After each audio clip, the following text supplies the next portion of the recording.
Cardinals, Vince Coleman leading it off, followed by Jose Oquendo at shortstop this afternoon. Smith out of there. Willie McGee in center field hitting third. Pedro Guerrero batting fourth. Terry Pendleton, a couple of sparkling defensive plays last night, batting fifth. Todd Zeal, the catcher, hitting sixth, followed by Milt Thompson, the right fielder. Rex Hedler's in there. You remember him from Montreal days. He's batting eighth. And the pitcher, Bryn Smith, batting ninth.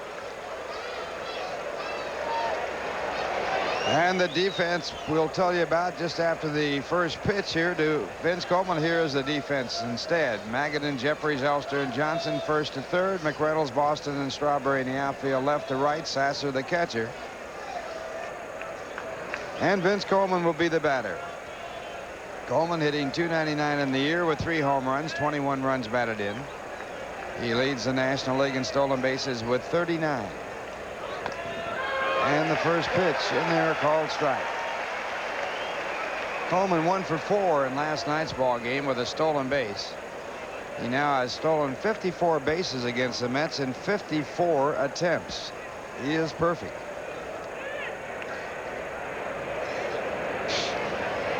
He's hit back with a fastball, a swing and a miss.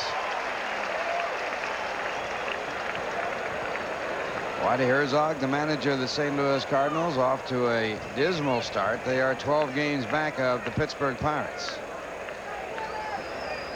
They have lost 9 of their last 12 ball games. They've been shut out 8 times this year.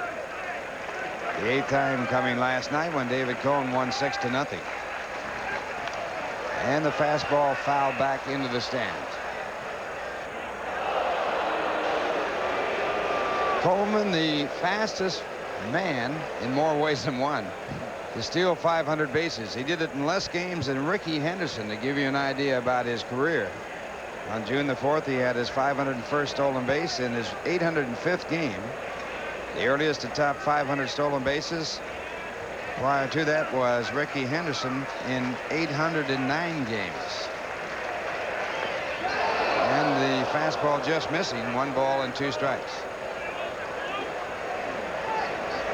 Coleman 3 home runs this year. He's obviously not a home run hitter, but 2 years ago in '88 he had 2 home runs against the Mets in April, both against Sid Fernandez.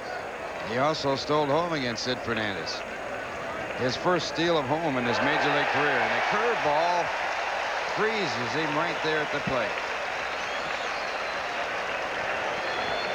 After all of those fastballs, a hitter does not expect this. Notice that back foot of Coleman. He was really fooled on that pitch. So Sid racks up his first strikeout, 52 so far this year. Coleman back to the bench, and that'll bring up Jose Oquendo. Jose, a former Mets player, hitting .228 in the year with no home runs, 14 runs batted in. And the fastball hit in the air to center field. Darrell Boston in center. 2 men away. The umpires for the game tonight. Dutch Rennert, should say today. Dutch Rennert behind home plate. Terry Tidd at first base. Bill Hahn, the umpire, at second base. And Jim Quick at third.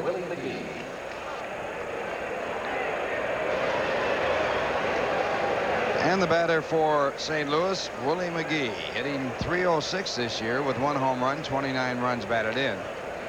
Willie, an off season last year, had a .236, and he takes the first pitch for ball 1.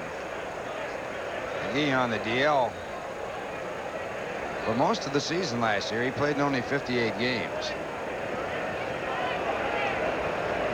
And he's on the DL last year for the 8th time in his major league career, and a ground ball hit hard. What a play by Elster, but he can't get him. Still an outstanding stop by Kevin Elster, the shortstop.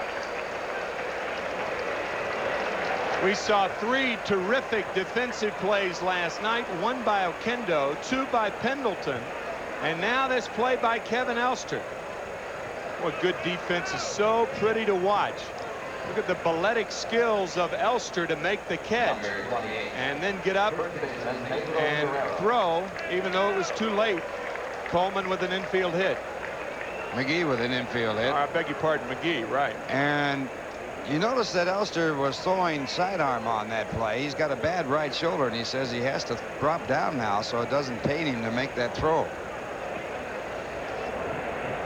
So a runner at first, a threat to steal, and Pedro Guerrero is the batter, hitting .293 with 7 home runs, 44 runs batted in. And the first pitch to the powerful right-hand batter, low and inside for ball 1. Guerrero 0 for 4 in last night's ball game, hitting .293 against the Mets in his career with 18 home runs.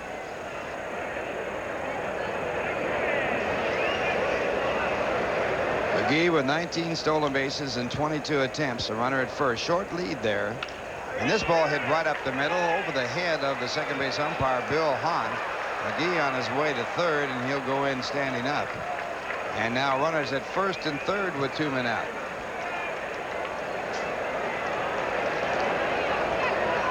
You could see Guerrero shaking his hand. That's because Fernandez got inside on Pete, but he fights it off. Up the middle, McGee going to third easily. He'll take a sore thumb for a base hit anytime. Every time. That'll bring up Terry Pendleton, hitting .245 with 5 home runs, 35 RBIs.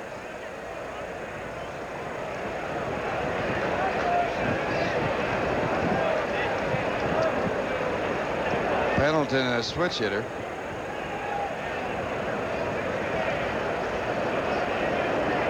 Has a right-hand batter hitting .227. He has a .263 average, has a left-hand batter. And his first pitch, a fastball for ball 1.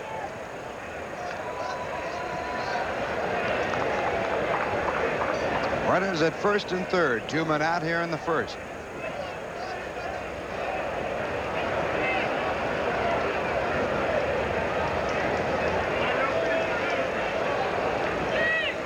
With a average lead at first base, and this ball popped up on the second base side. Greg Jeffries is right there, and he makes the play to end the inning. So 2 hits. Runners left at first and third, and the score at the end of 1/2 inning. The Cardinals nothing. The Mets coming up. Now here's a word from Hess Oil. For the first inning, the Cardinals did not score in their half, and for the Mets it'll be Howard Johnson to lead it off. Howard hitting .227 with 11 home runs, 34 RBIs. And Brent Smith with his first pitch, an off-speed pitch. It's called a strike. First pitch tells the story, a changeup. It's what you have to look for off Brent Smith. He uses a palm ball for the changeup, and the fastball is fouled back out of play.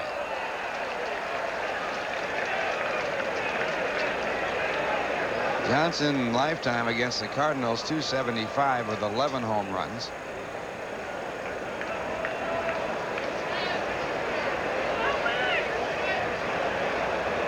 Last night's ball game, Howard with a home run his last at bat, 1 for 3 in the ball game, and the fastball popped up. Coming over is Todd Zeile, the catcher, to make the play. So on the mound for the Montreal, I should say the St. Louis Cardinals. Montreal is where Brent Smith came from. His record 6-5, an earned run average of 3.90. He's walked only 18, struck out 47, giving up 88 hits in 80 2/3 innings. Following Howard Johnson, Dave Magadan, he has been red hot. Greg Jeffries batting third. Then there's Darryl Strawberry. He's been hot. Kevin McReynolds has been hot, hitting fifth. Darryl Boston's been hot, hitting sixth. And Mackie Sasser, Kevin Elster, and Sid Fernandez, the bottom 3. Hot, hot, hot.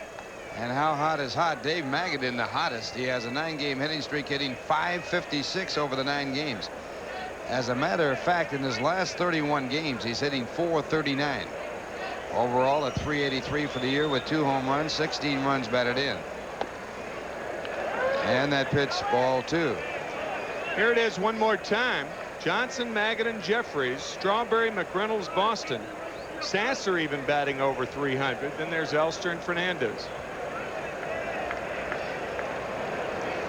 2 balls, no strikes to Dave Magadan. That's the Mets microwave lineup. Instant heat.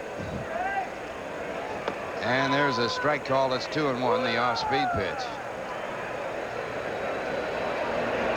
Magadan with his .383 average would be leading the National League, but he doesn't have enough plate appearances to qualify in the top 10. Lenny Dykstra leading the league with the necessary plate appearances at 380. And a swing and a miss. It's 2-2. On deck batter for the Mets, Greg Jefferies.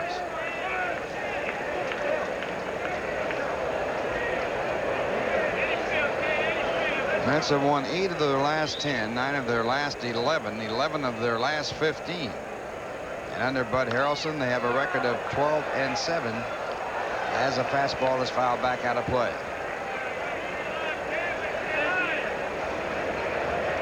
Howard Johnson back to the bench has been really in a batting slump, although he's produced some extra base hits. 10 of his last 12 hits have been extra base hits, 5 doubles, 2 triples, and 3 home runs. But back to Magadan, and it's fouled back again. 2-2.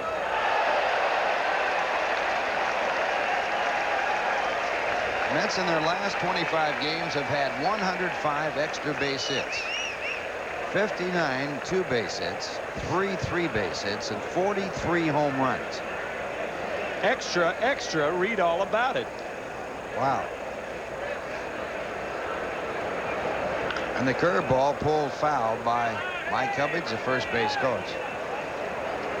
One of the more unusual things that could happen in this game would be to have Magadan strike out against Bryn Smith, a contact hitter and a contact pitcher. Smith's only struck out 47 in 80 2/3 innings of work. He has the lowest earned run average in the major leagues with pitchers with losing records. And again, the foul ball down the right side. His lifetime record on the losing side.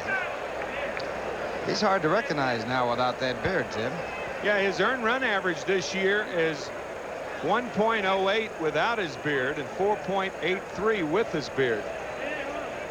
No wonder he shaved. Yeah, still kept his mustache. What would he do if he could shave off the mustache? Be unhittable. And that makes the count 3-2. Unhittable with a stiff upper lip. He is an outstanding golfer. Whatever that has to do with it. Speaking of stiff upper lips. Yeah. And again, the foul ball. He spent all or part of his first 8 years in professional baseball in the minor leagues. He was acquired by Montreal from Baltimore and then signed as a free agent by the St. Louis Cardinals as the fans come off the elevated and pour in here to shave.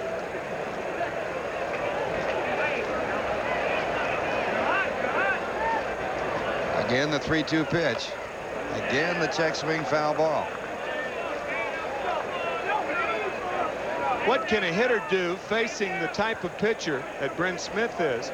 Well, you can take the inside part of the plate away from Smith because he doesn't throw hard enough to jam you. You're always going to be quick enough to get around on the inside pitch. So look for everything outside. This ball hit hard to center field. Moving back is McGee, and he has the speed to catch up to it. He did that, but dropped the ball. And Magadan in at second base. So Willie McGee dropping the long fly ball, and we'll see how they score. It's an error on center fielder Willie McGee. He gracefully glided under this ball. It looked like the ball hit the heel of the glove, and Willie couldn't hold on. That hit the thumb of the glove. Win thumb, lose thumb.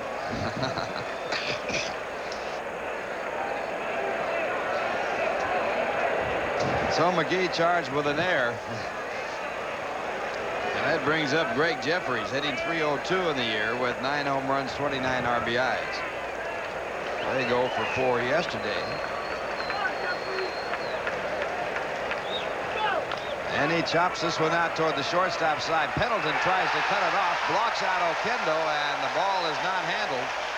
And the Mets have runners at first and third. That really should go as a base hit. That was an excellent call, Ralph. You're exactly right. Sometimes you'd like to put blinders on a shortstop like they do horses.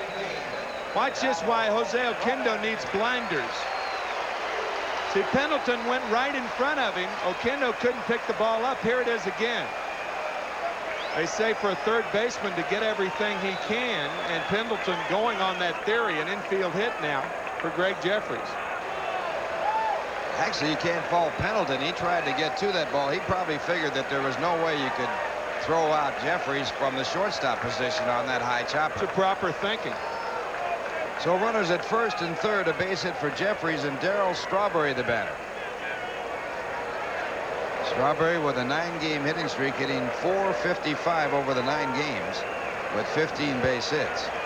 He's had 6 home runs in his last 9 games and has driven in 14. And he takes low and outside for a ball.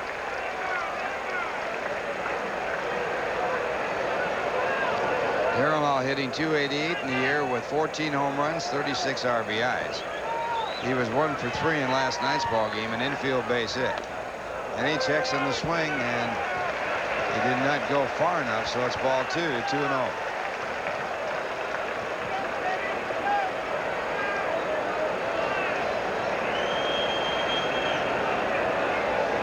Cardinals with their infield at double play depth, with the exception of Guerrero, who's holding the runner. Smith checks him. Smith with an excellent pickoff move at first.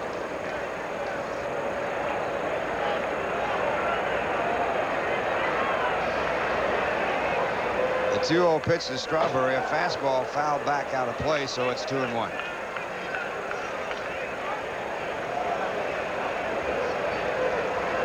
Darryl in his last 19 games hitting .409.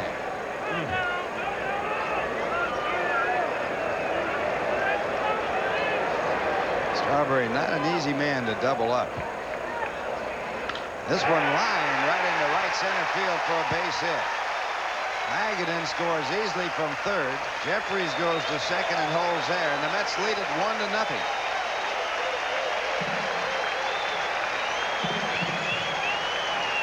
You mentioned Bryn Smith as a golfer. He would have loved this stroke. Ball almost on the ground, and Strawberry with, I mean, a frozen rope to right center. And because it was so close to Rex Hudler, the second baseman, Jeffries had to hold up to see if it was going to be caught and couldn't go to third base. If Hudler had got his glove in that, he might have gone with the ball to right center field.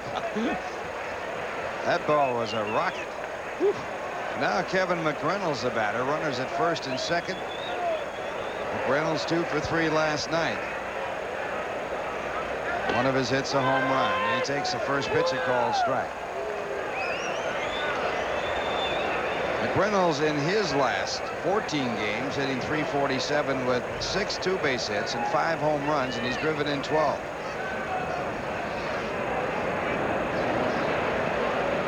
And this ball popped up in foul territory. It'll be back into the stands out of play.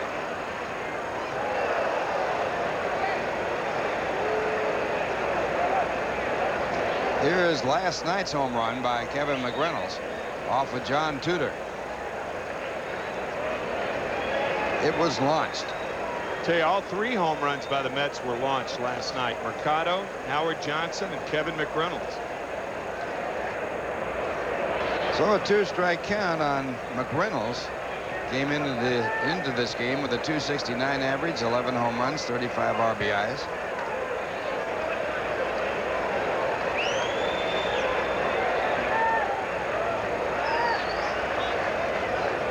Jeffries drawing some attention at second base, getting Brent Smith to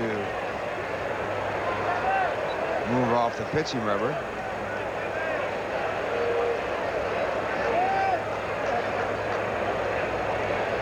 Now the 2-strike pitch, and it's hit deep to left. It could be gone. It's going. It is gone. Goodbye. 3-run home run by Kevin McReynolds.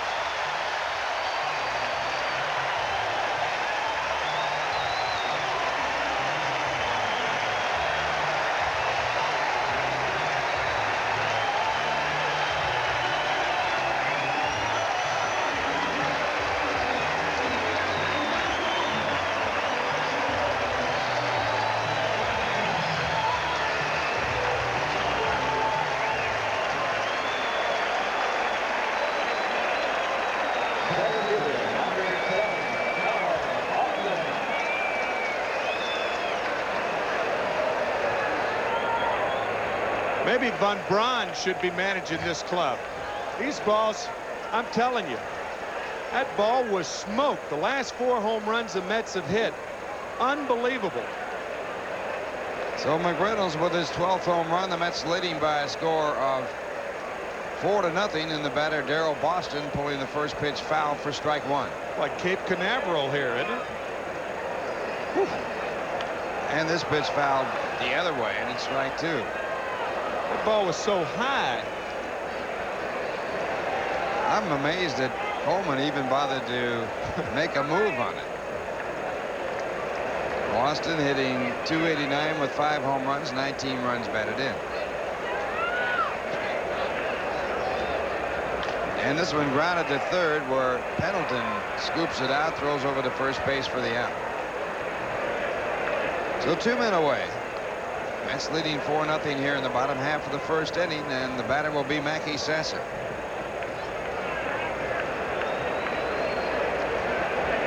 You might say that, well, the Mets were lucky this inning. McGee dropped the ball, and then the ball that was messed up by Pendleton running in front of Oquendo.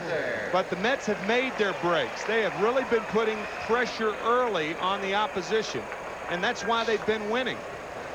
Sort of like 1986. They used to jump out in front with those big first innings. Breaks are the results often of doing things right all the time, and the Mets have been doing a lot of things right recently. Luck is the residue of design, it was once said, and there is a curveball for ball 1 to Sasser.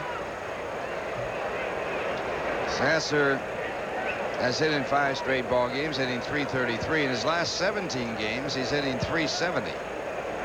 His last 26 games, he's hitting .377. That's ball 2. 2 balls, no strikes.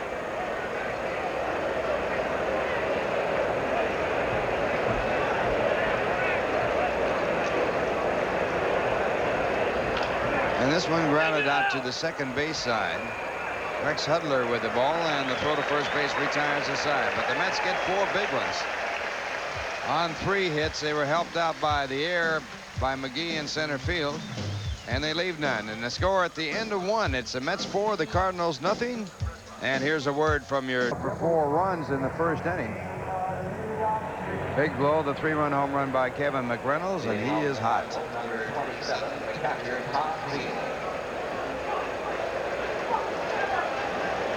He might come back with that beard after that half inning. As you look at the leadoff batter for the Cardinals here in the second, Todd Zeile, the young catcher for St. Louis. Zeile 0 for 3 last night, and Sid Fernandez starts off with a fastball and gets a strike. Zeile hitting .240 for the year with 6 home runs, 26 RBIs. He's 2 for 9 in his brief career against the New York Mets. And there's a hard hit ball up the middle, so Zeile putting some zest into that one.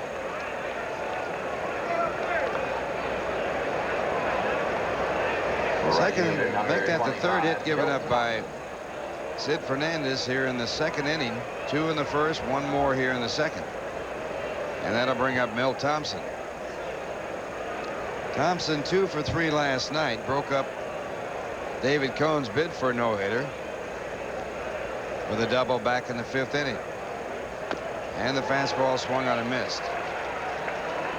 David Cohn ending up with a 4-hit shutout, his 7th career shutout, and it was his 17th career complete game.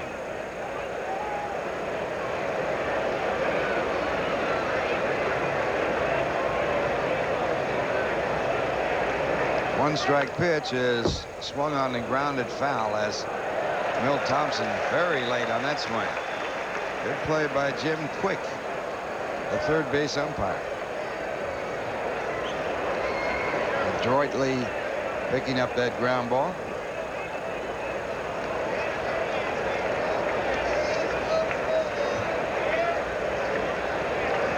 Thompson has hit the Mets well throughout his career, .287. And the fastball in tight, 1 ball, 2 strikes.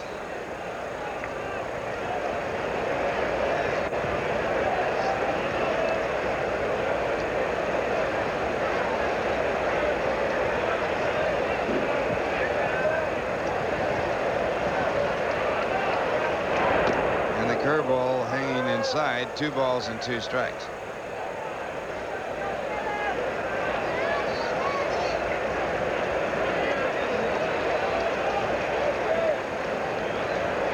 Inside curveball taken for ball 2, and it's 2-2 the count. And the fastball in tight, fouled off again. Milt Thompson, originally signed by Atlanta, he was traded to the Phillies and then on to the St. Louis Cardinals, and he had a fine year last year, hitting .290. He had 26 infield hits, 6 of them bunts.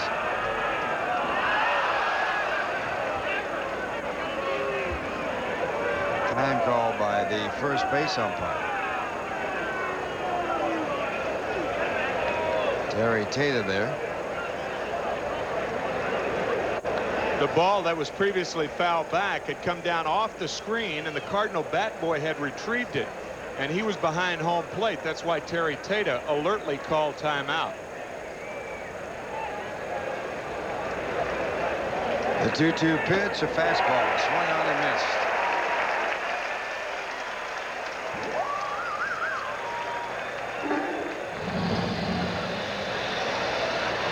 Sid Fernandez upstairs, you can forget that. It's like chasing rainbows trying to hit that pitch. So 1 away, second strikeout for Sid, and it brings up Rex Hudler, hitting .184. Hudler acquired from the Montreal Expos. We have seen him a number of times, speaking of that high fastball, swing at fastballs way over his head. We'll see what Fernandez does with it. Goes to the curveball and gets a called strike. Hudler, first round selection by the Yankees in June of 1978.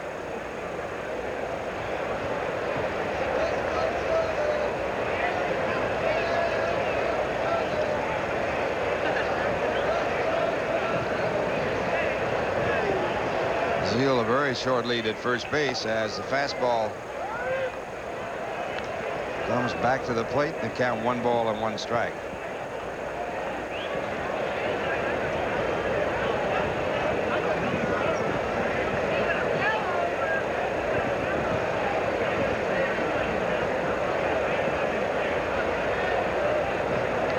And the pitch back again, the curve. It's called a strike.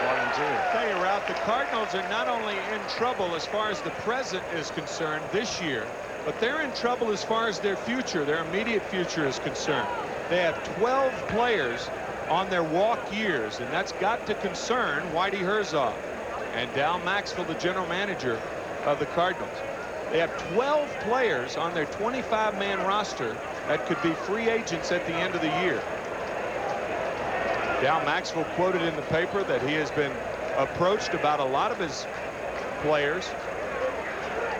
And strike 3 call on the fastball. Well, was that a beautiful setup? Curve for the strike. Fastball mixed in, and Hudler obviously looking for the curveball again. Curveball, 2 strikes. Now with the count 1-1, this is what happened to Hudler. Curveball. Strike 2. And now watch how he finishes him off. We'll try to have that shortly. That brings up Brent Smith, not a bad hitter for a pitcher, and he fouls off the first pitch for strike 1. Remember the curveball for the count 1-2? Now Hudler's looking out over the plate, and what happens? Boom, freeze with a fastball. Good pitching by Fernandez. So Sid picking up his second strikeout in a row and his third in this ball game, and now working with a 1-strike count to Brendan Smith.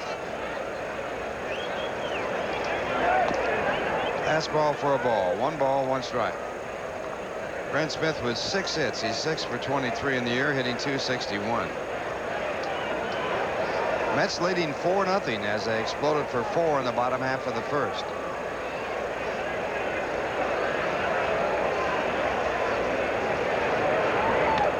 And the fastball fouled back. Hagenin rightfully playing behind the runner at first.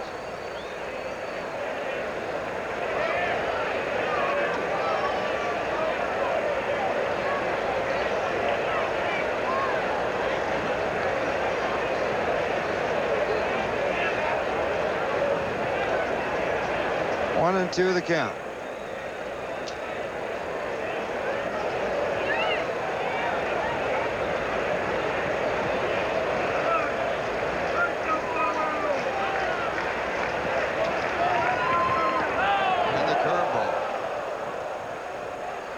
Good crowd here. They thought that was strike 3. The umpires in the stands.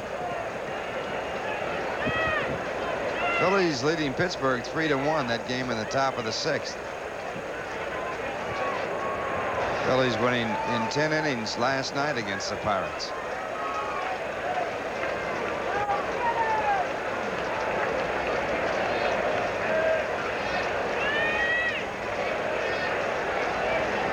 Two and two the count. And strike 3. So Sid, after giving up the base hit to Todd Zeile, strikes out the next 3 batters. The score at the end of 1.5 innings. The Mets 4 and the St. Louis Cardinals nothing. Now here's a word from Manufacturers Hanover. Shea Stadium, we're going to the bottom half of the 2nd inning. The Mets leading by a score of 4-0 on a beautiful day for baseball. Summer type day, hot and humid. Leading off the Mets, number 21. And for the Mets, it'll be Kevin Elster to lead it off. Mets sent 7 to the plate in the 1st inning. The big blow, a 3-run home run by Kevin McReynolds, as they picked up 4 runs on 3 hits.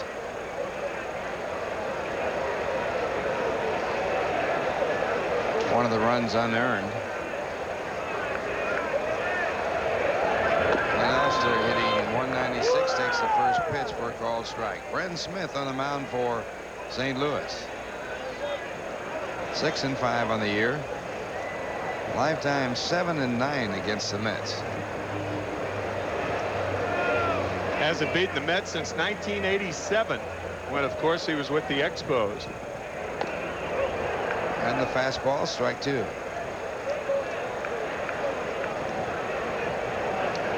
It's remarkable the Expos have stayed as close as they have. They lost 3 free agents, Perez, Smith, and Mark Langston. And to get Langston, they gave up 3 outstanding pitchers. Yeah, one of whom has thrown a no-hitter this year, Randy Johnson. And the other one, Holman, missed one. He had one for 8 in the 3rd innings. Missed 8 2/3. 2/3. Perfect game. Ken Phelps broke it up. Perfect game at Oakland.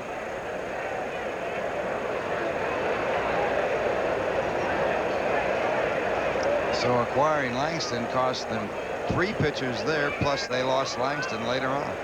Then the off-speed pitch, and Elster goes down swinging on the palm ball. First strikeout.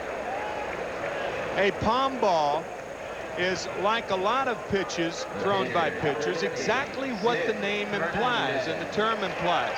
It's thrown with the palm of the hand, and the arm motion is what fools the hitter. He commits as though it's a fastball, and the ball doesn't come as fast, and he's out in front, and that's what happened to Elster then. And now Sid Fernandez, and he hits a shot to the shortstop Oquendo. He makes another great play. Whether second or short, Oquendo was some sparkling defense. Yeah, these Cardinals can catch the ball in the infield. I mean, they can catch. You get the feeling that anything hit on the ground can't be a hit. Whether it's Oquendo or Smith or Terry Pendleton, all 3 superb infielders. His play last night while playing second base, one of the great plays of the year. He is one of the truly nice gentlemen in the game also. Kind of the type of player that you really like to see do well.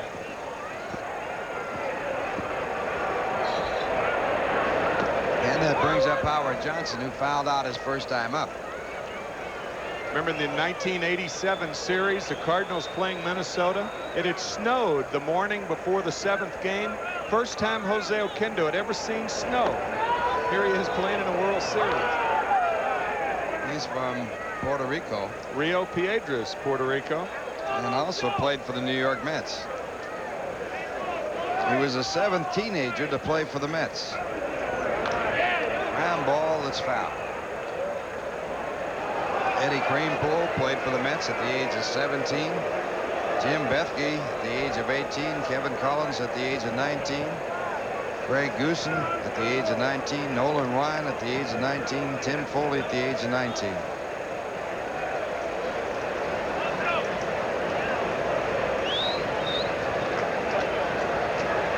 One and two the count to Johnson, and the fastball sails high.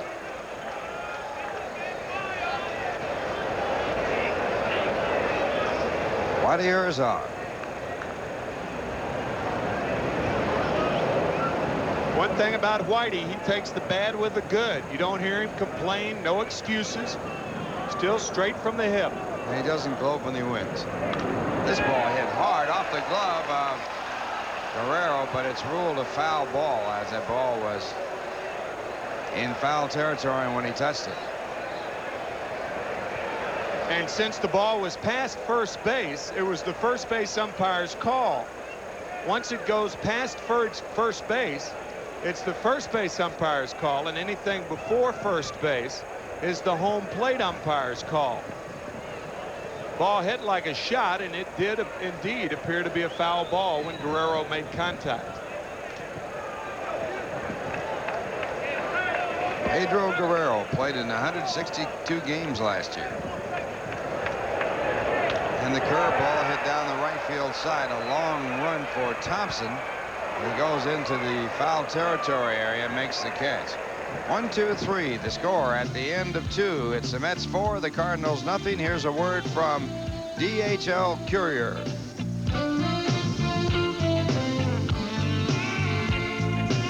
Here at Shea Stadium, we're honored by David Opont, who threw out the first ball here. He was the youngster who was set on fire earlier in May, allegedly by a bully trying to force him to try crack, and he threw out the first ball.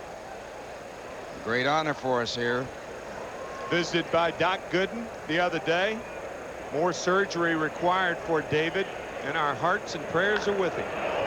And now we go to the top of the third with the Mets leading 4-0. There is Doc Gooden, who went to visit him in the hospital yesterday.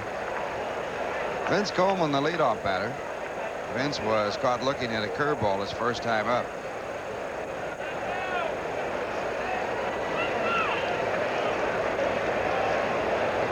Coleman hitting .299.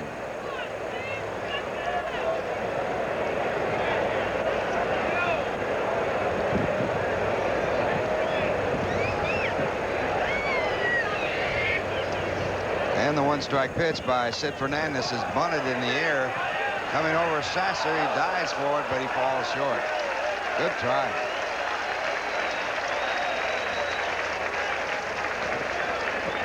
That's the type of effort by Sasser that we were talking about last night. In no way, shape, or form are the Mets playing in lethargic fashion anymore.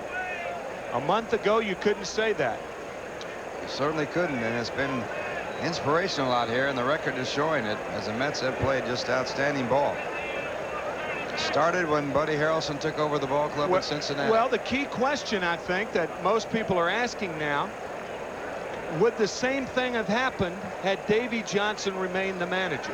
Nobody knows the answer to that. I sure don't. We never will find out either. And a swing and a miss, and Coleman fooled by the fastball this time. So he's been caught both ways. Curveball and fastball.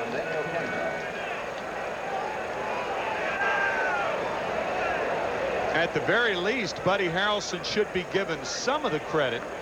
You don't know how much. I had a talk with Tom Trebelhorn, the manager of the Milwaukee Brewers, who had some interesting observations about managers being changed in the season. And now the batter, Jose Oquendo, and he takes strike one. Trebelhorn said that whenever a manager is changed in the season, because of the pressure on the first manager being fired, the team is almost always going to play well after the manager takes over. This ball grounded foul, curveball. I'd go over that. Tom said it wasn't the case with the Yankees because they make so many changes that some of the players are oblivious to what changes would be made. He said, but a better indicator would be in about a month. If the Mets, for instance, are still playing that inspirational type of ball, a month from now, then that's the time to really give Buddy Harrelson credit. Then it sets in. Fastball fouled back into the stands. You know, from your playing days, Ralph, and I certainly know from mine, when changes are made in the middle of the season of a manager, you have a tendency to, the pressure's off, and nobody's asking you these same questions anymore. You can concentrate on your job. You can concentrate on hitting or pitching. You don't have to worry about all the ancillary stuff. Now, the cloud hanging over your head when there's a manager about to be fired is really a heavy one. Sid Fernandez turns it into an out, and a good play as Oquendo is out. And that'll bring up Willie McGee. In Davey Johnson's case, it was not that the manager was a tyrant and the ball players were happy about the fact that he'd be gone, which is a case in a lot of cases it's like that. But we were talking about the possibility of, it's difficult to manage a ball club for any length of time because familiarity breeds contempt. You have to have the respect of your players all the way. This is Willie McGee, and he misses the fastball. Well, there are obvious exceptions to that, too. I mean, Sparky Anderson has done such a good job. Big Red Machine in the 70s. He won the World Championship in '84, the division again in '88. Their representative team this year was Cecil Fielder. Whitey Herzog, his 11th year with the Cardinals. And then you could throw Tom Lasorda in there, yeah, too. Herzog won 3 pennants and 1 World Championship in the '80s. So it depends on the makeup of the team and the makeup of the manager. And Frank Cashin thought that the Mets were underachieving. The way they're playing the last 3 weeks, they were underachieving. 2-strike pitch, and it swung on and missed. And Sid Fernandez with his 6th strikeout. He has now struck out 5 of his last 6 batters, and that will end the inning. A 1-2-3 inning. The score at the end of 2.5 innings, the Mets 4 and the Cardinals nothing. Now, here's a word from Bud Light. Third, the Mets leading 4-0. Dave Magadan, the first batter for the Mets here in the third. He goes after the first pitch and hits a high fly ball to left, where Coleman makes the play. Magadan reached second base on an error his first time up.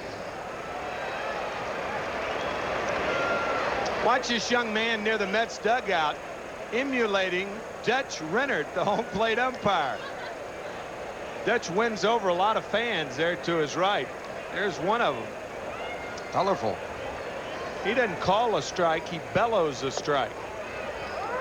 And now the batter is Greg Jeffries, who takes the first pitch for ball 1. Jeffries with an infield hit his first time up.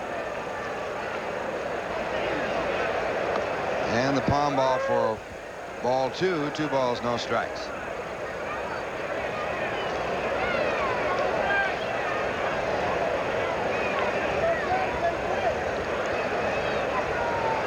Brand Smith back, and this ball hit the center field, but McGee back there.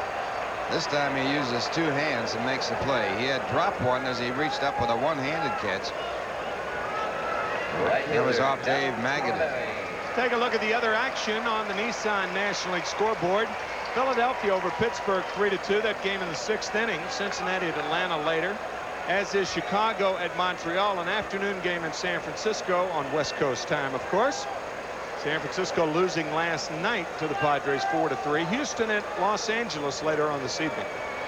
And Darryl Strawberry the batter, and he takes a high fastball for ball 1. Strawberry with a solid single his first time up. Now is hit in 10 consecutive ball games, 16 hits and 34 at bats. Big swing, 1-1.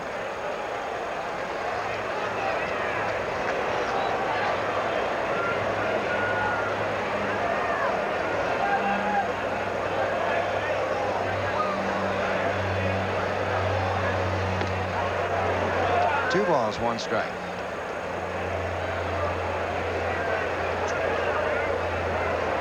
Talking about the Cardinals with 12 players in their walk year. Darryl Strawberry's in his walk year this year.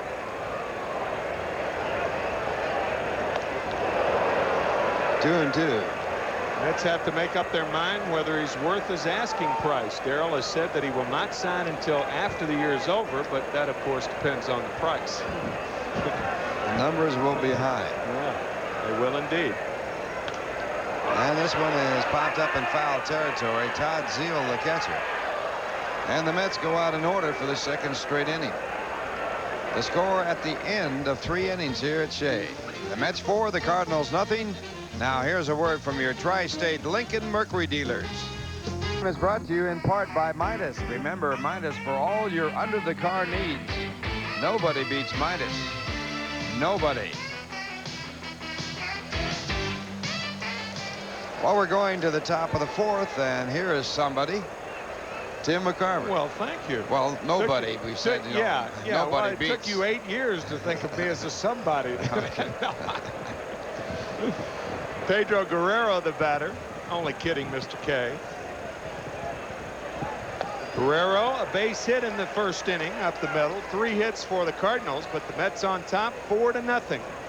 And Sid started him off with a changeup, and that's an unusual pitch for Sid Fernandez. Good man to change up on. This guy gears fastball all the time.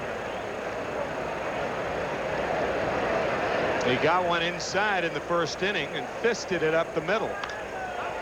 That's a prototypical Guerrero swing, that extension of the arms.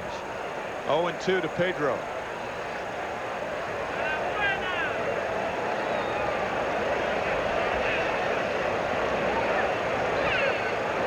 From San Pedro de Macorís,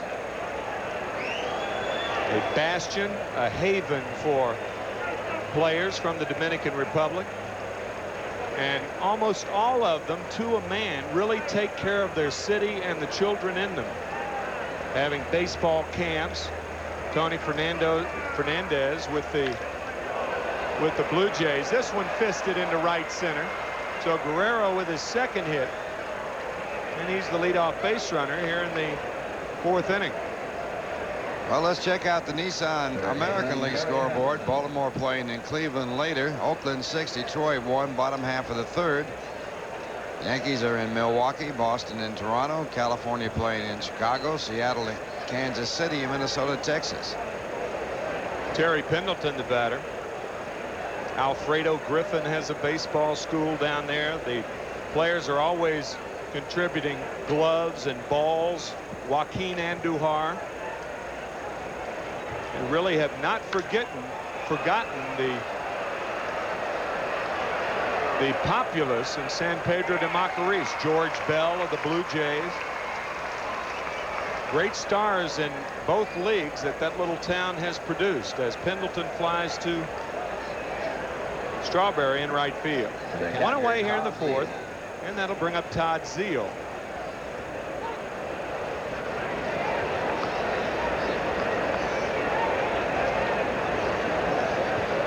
Whitey Herzog said that Todd was ready last June.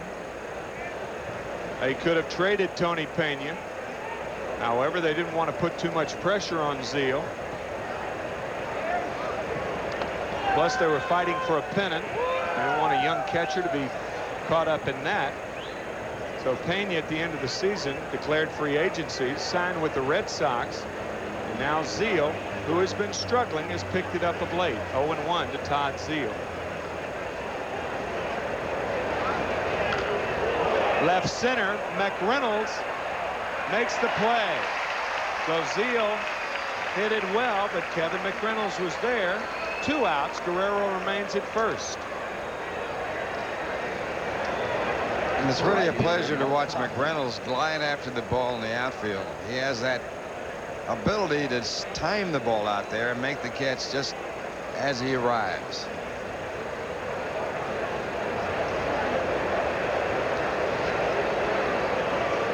Milt Thompson now the batter. He struck out in the 2nd. Curve is low, ball 1.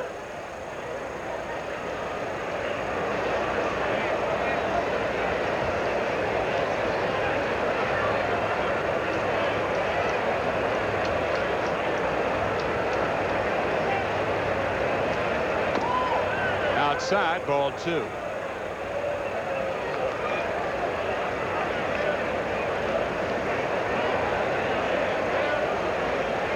Like many of the Cardinals, not hitting up to their career averages.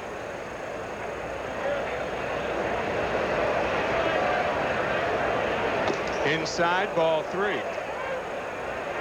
Milt Thompson lives in 96, South Carolina, and we like to make a little trivia out of this.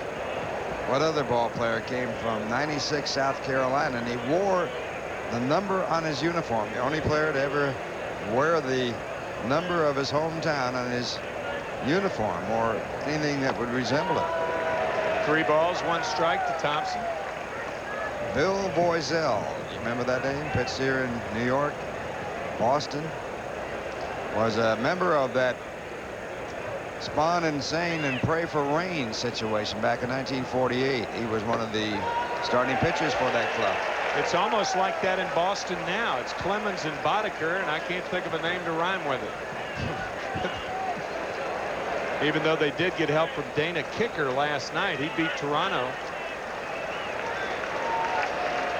Greg Harris, the journeyman right-hander, has done well for the Red Sox. Fly ball left field, and that should end the 4th. And it does. Another strong inning for Fernandez. He is breezing along. 4-0 Mets after 3.5. And we're back after this from Midas.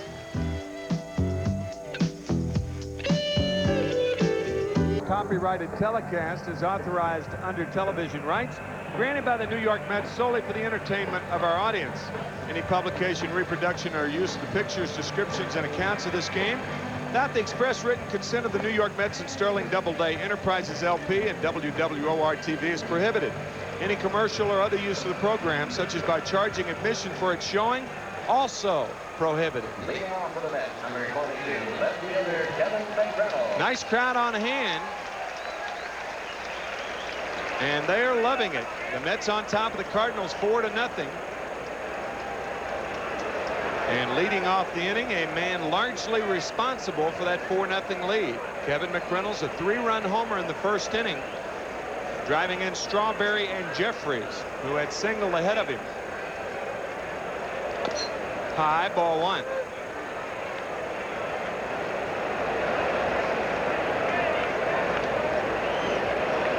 Home run number 12 for McReynolds. Curve outside, ball 2, 2-0.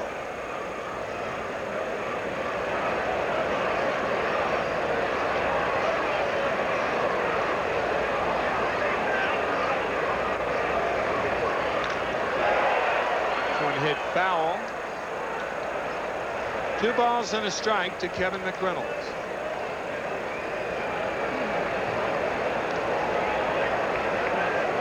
How about that?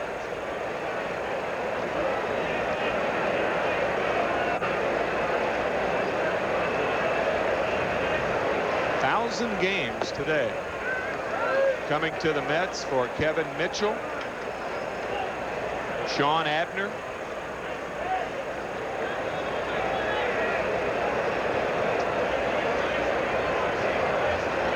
Mitchell went to San Francisco, of course. Oquendo, another nice play. And he makes the play. Kevin Armstrong and Kevin Brown were the other 2 players, along with Stanley Jefferson. So there were 3 Kevins from the Mets that went to the Padres for another Kevin. And that's a record. 4 Kevins in 1 trade. In 1 trade. Might be a record. We'll say it is anyway, whether it is or not. Who cares? You can look it up. You get 4 Kevins in a trade. That's unusual. Darrell Boston now takes strike 1. Since the home run by McReynolds in the 1st inning, Bryn Smith has retired 9 in a row. Curve low, 1-1 to Boston.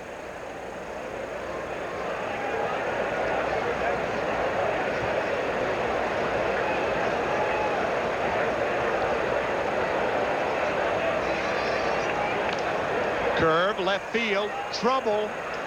Oquendo out, and it's a base hit. Boston running hard all the way, has a double.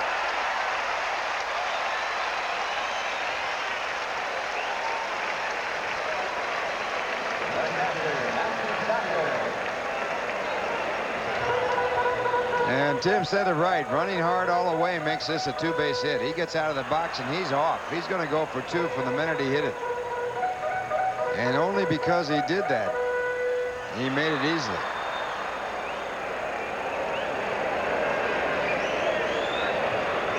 So Darrell Boston's 11th double of the year. And as you can see, half of his hits for extra bases. He has really been a pleasant surprise for the Mets. They knew he could field, but they didn't know he would be as productive offensively. Sasser now. No balls, 1 strike to Mackey Sasser, who grounded to second his first at bat.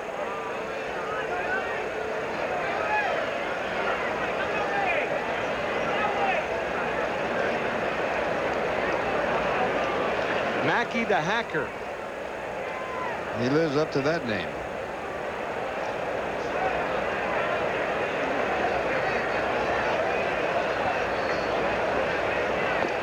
Low, ball 1, 1-1. He reminds you so much of John Kruk when he's at that plate. The way he waggles that bat around. Makes all those moves.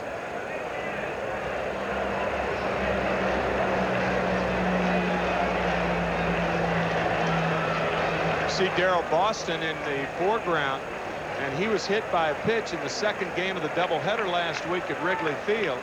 First time in over 1,500 at bats he had been hit by a pitch in the big leagues. That's amazing. John Kruk, you mentioned John, came into this year without being hit by a pitch in 1,727 appearances. So Kruk right around 1,900 times without being hit by a pitch. And the strange part is he sort of dives into the ball when he hits. Ball and 2 strikes to Mackey Sasser. 4th inning, 4-0 Mets. Trying to win their 12th game in their last 15.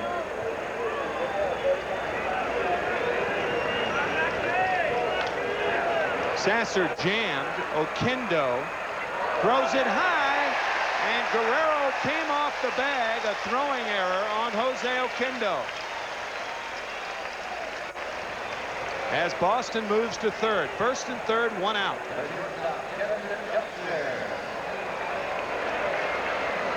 Well, this is his 2nd error of the year. He had gone 112 games with only 1 error.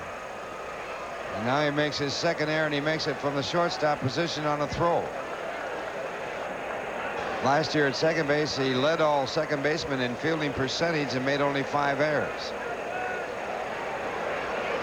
So the Cardinal infield in double play depth with runners at 1st and 3rd, nobody out. Pendleton in at 3rd, and Elster takes a curveball for a strike.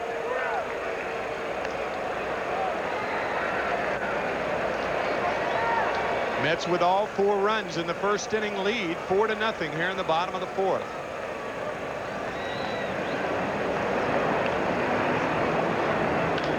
Sharply, Oquendo throws it wild and low. A nice play by Hudler.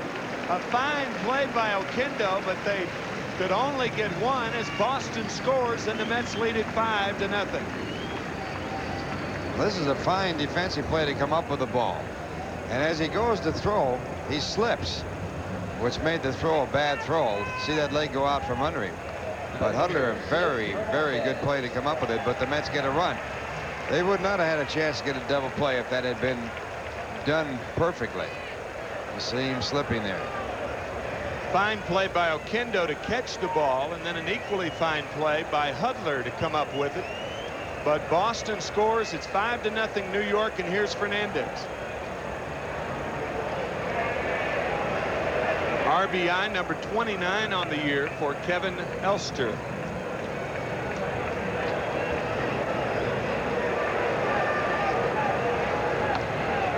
Outside, ball 1 to Fernandez.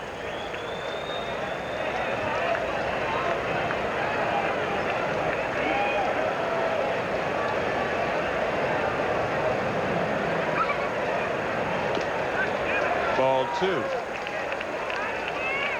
Interesting story about Bryn Smith's parents. They both worked at RKO Studios when they were introduced by Jane Russell, the former movie star. Not too many parents have a chance to be introduced by Jane Russell, a movie star of that nature.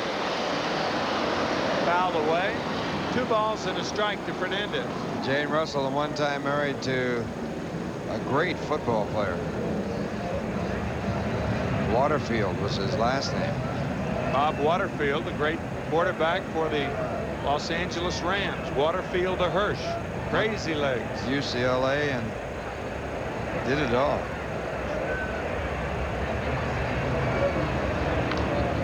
Tapper foul. 2-2 to Fernandez. Most prominent movie that I remember Jane Russell being in was Pale Face with Bob Hope. Early 50s. How about The Outlaw? Don't remember that.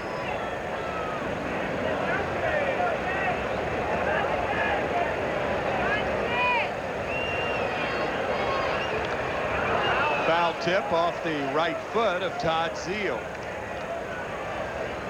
I believe The Outlaw was produced by Howard Hughes, and it was a big smash at the box office. Here we go again, getting into these movies. We're going to get in deep trouble. Nah.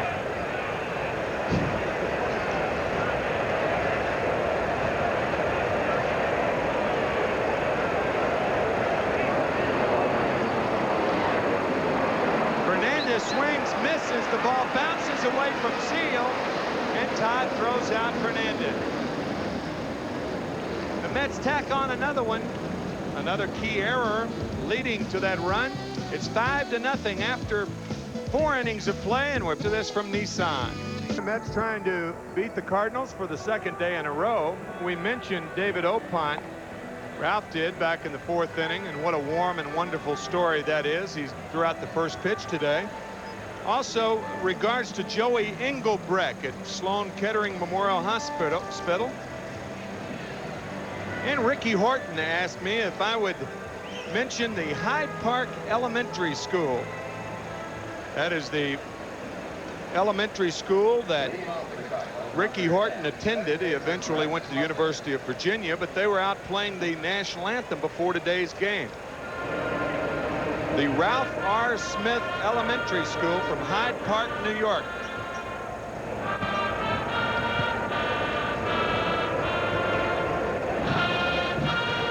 That's kind of nice, huh? Sounds great. Yeah, the Ralph R. Smith Elementary School from Hyde Park.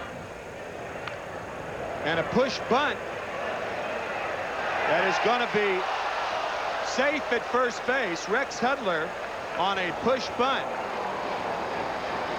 And Magadan tried to make the tag, but Hudler is safe. Well, this bunt not quite hard enough to be a perfect bunt, but it serves a purpose. Sid able to track it down. You want the second baseman to handle it, and it looked like he was out. Pretty close play there at first base, as Sid made an outstanding pickup. Look at the flip with the ball in the glove, and no, he didn't get the foot there. Just beat it. So good call by Terry Tata. A base hit, the 5th of the game for the Cardinals, who trail 5-0. And now Dave Collins will be the pinch hitter for Bryn Smith, who worked 4 innings, giving up 5 runs, 3 of which were earned. Ball and no strikes to the much-traveled peripatetic Dave Collins.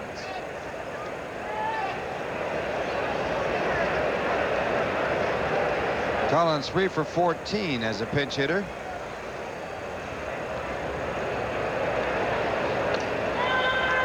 On the outside corner, 1-1 to Dave.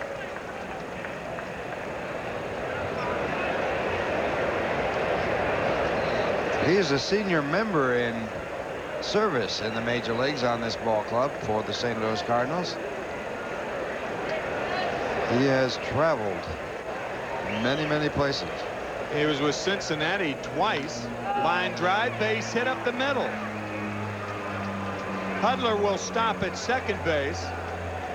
So the Cardinals now with 2 on, nobody out, and Vince Coleman coming up. That is his 84th pinch hit in his major league career.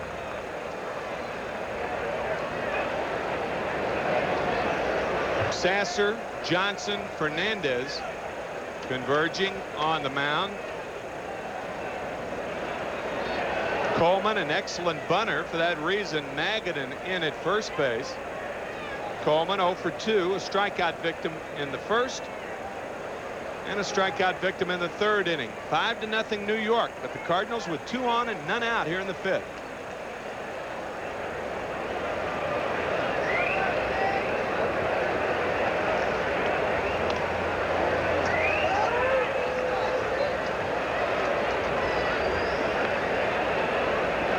Ball and no strikes to Vince Coleman.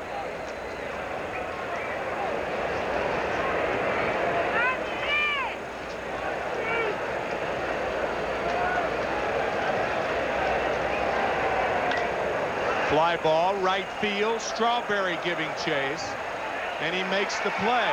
Now he drops the ball, but it's an out signal by Terry Tata, but I think it's going to be an error on Strawberry, allowing Hudler to go to third. Hudler had tagged up at second. I don't think he would have gone if Darrell hadn't dropped the ball in the act of throwing. We'll see if they do charge him with an error. He gets over there. He's in good position to throw. But in transferring the ball, he loses possession of it. Hudler then going over to third base. So now a runner at third base with 1 out, also a runner at first. It's almost got to be an error, doesn't it? You can't assume that the runner is going to be able to go to third, and sure enough, it is an error on Darryl Strawberry. Inside now to Oquendo, who's 0 for 2. Cardinals now with runners at first and third, 1 out. That's the first error that the Mets have made in 7 games. They've gone 6 consecutive games without an error.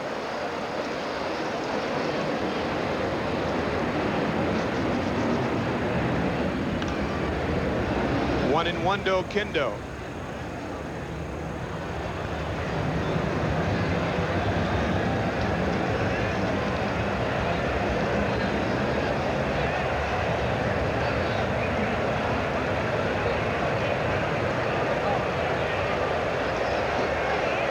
All of the Cardinal hits this afternoon have been singles. The Mets, meantime, had the booming home run by McReynolds in the first inning, accounting for 3 of the 5 runs. Outside, ball 2, 2-1.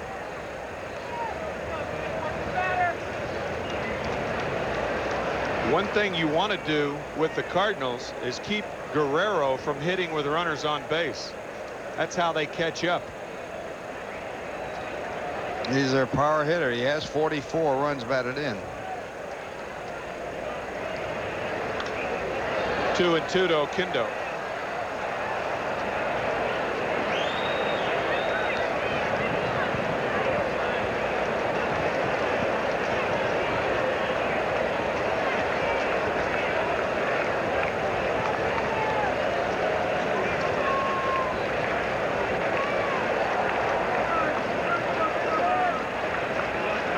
Two balls, 2 strikes to Jose Oquendo. The Cardinals with runners at first and third, 1 out here in the fifth. 5-0, Mets on top.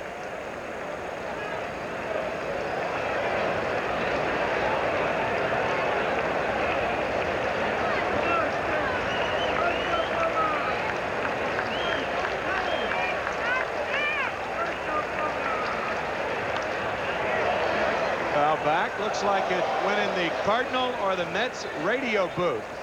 So Jack Buck, Mike Shannon, Gary Cohen, or Bob Murphy. It was headed right for that, in that area. There's Jack. Where's Mike? Mike's left. He's under the table. That's right. There's Jack's son, Dan Burke, or Buck. Dan Buck lives in New York, and Bob Murphy, and behind the monitor there, and to the left of the fan, Gary Cohen. Well, they're working on fan. That's apropos, huh? WFAN, I'll say. Oquendo down on strikes. Strikeout number 7 for Sid Fernandez. 2 outs now, and Willie McGee coming up.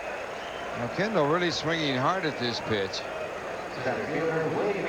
And no contact. So a big strikeout with a runner at third and 1 out. Now it's runner at third with 2 men out. Also a runner at first.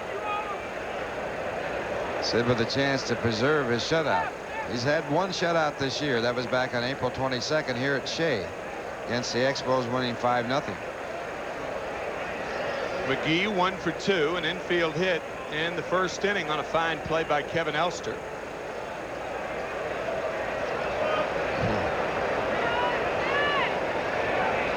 Seven.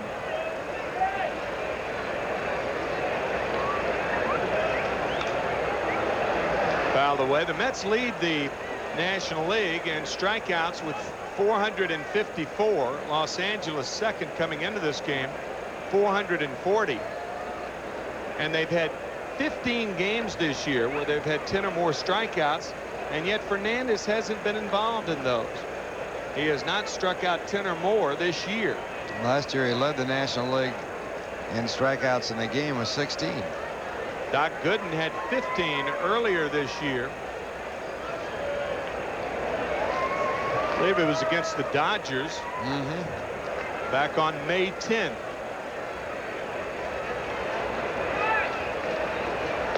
High to McGee, 1-1. Philadelphia 7, Pittsburgh 2 in that game in the top of the 8th inning. So if the Mets can get a victory here, they'd move to within 4 games of the Pirates if they lose. Along with the Phillies. Phillies and the Mets virtually tied. The Mets a couple of percentage points ahead of Philadelphia, who's in town next weekend, by the way, or this weekend. Friday night, 7:35, and a 7:05 game that we will carry on Saturday evening, and a 1:35 game on Sunday. Mets have set up their pitching. Viola in the Friday night game, Gooden in the Saturday night game, and Ojeda in the Sunday afternoon game. 2 balls and a strike to Willie McGee.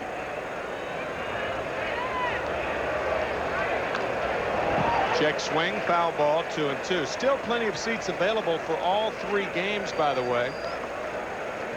Friday, Saturday, and Sunday, you have a chance to see Von Hayes of the Phillies, John Kruk, and the inimitable Lenny Dykstra. I'm sure some fans will come out here just to see Lenny to appreciate the type of year that he was having. He was so popular. He had a great following here. Yeah.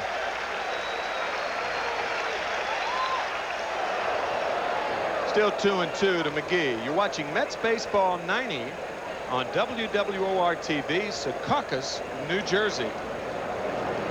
Tim McCarver along with Ralph Kiner. Happy to be bringing you Mets baseball right here on Channel 9.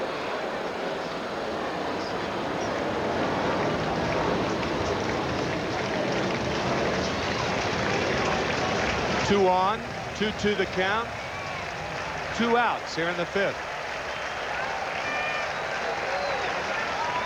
Way outside, the count is full, so Magadan will move behind Collins at first. With a count 3-2, 2 outs. And Collins, of course, will be off and running. 5-0 Mets here in the 5th.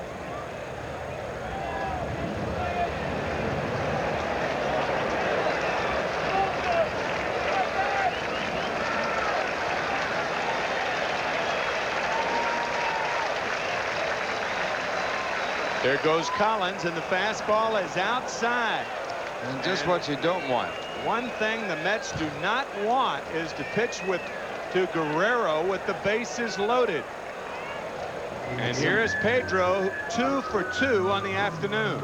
It's amazing how Sid gets into these scenarios. It's just he leads the National League in holding the opposition to the lowest batting average, 206, but he always manages to work himself into situations where the ball game can be turned around.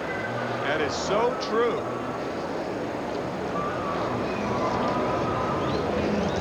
This is, as we said, the best way for the Cardinals to catch up is to have Guerrero hitting with somebody on base.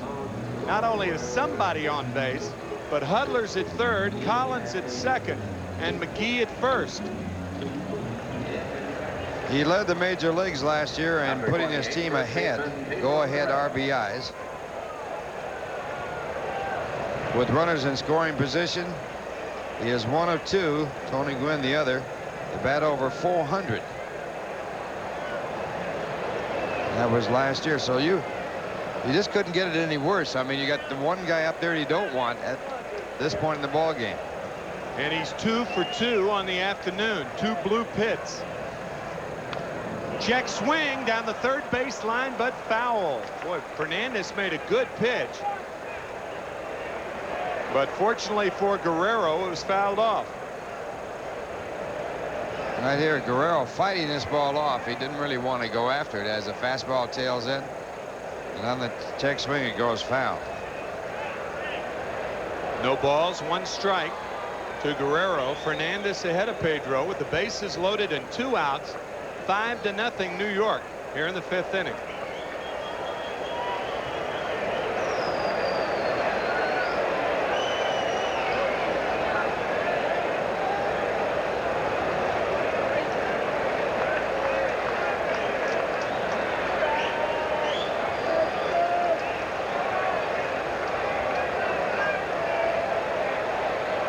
Outside, ball 1, 1-1 to Guerrero.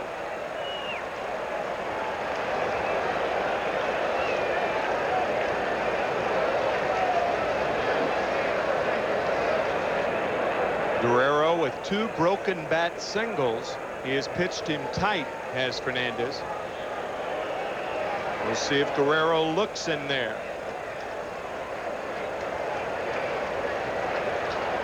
Outside corner, strike 2, 1-2. It appeared Guerrero was looking inside. And that pitch on the outside corner, a called strike. Watch him at the plate. He moves away from the plate right here, looking for a pitch in, and there it is. Open those hips, didn't Yeah. it? Whenever a hitter does that prematurely, you know he's looking inside.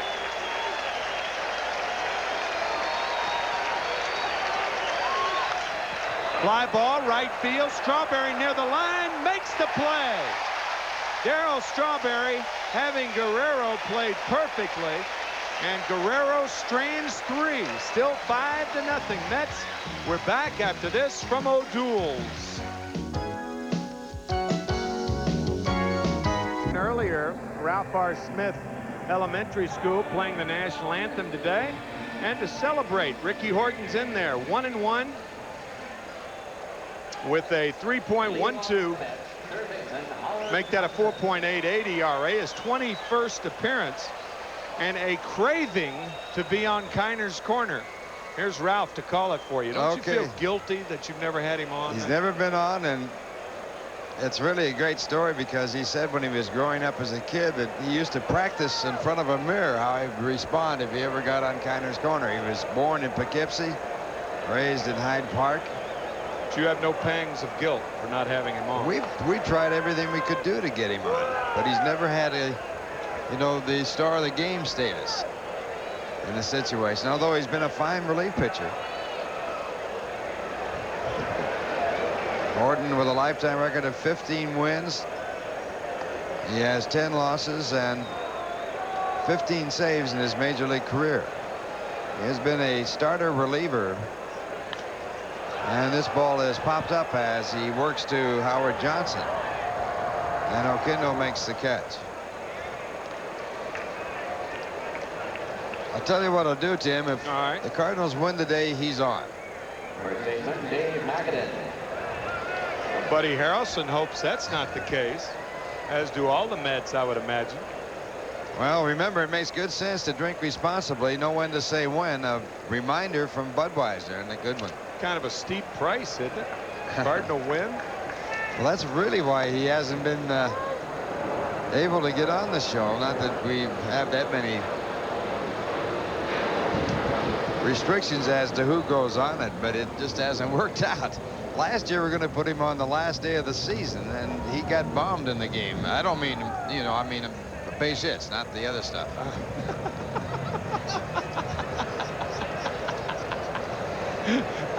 Don't want to make any wrong. I understand. No, I'm not going to get into that. You're already into it. How do you get out?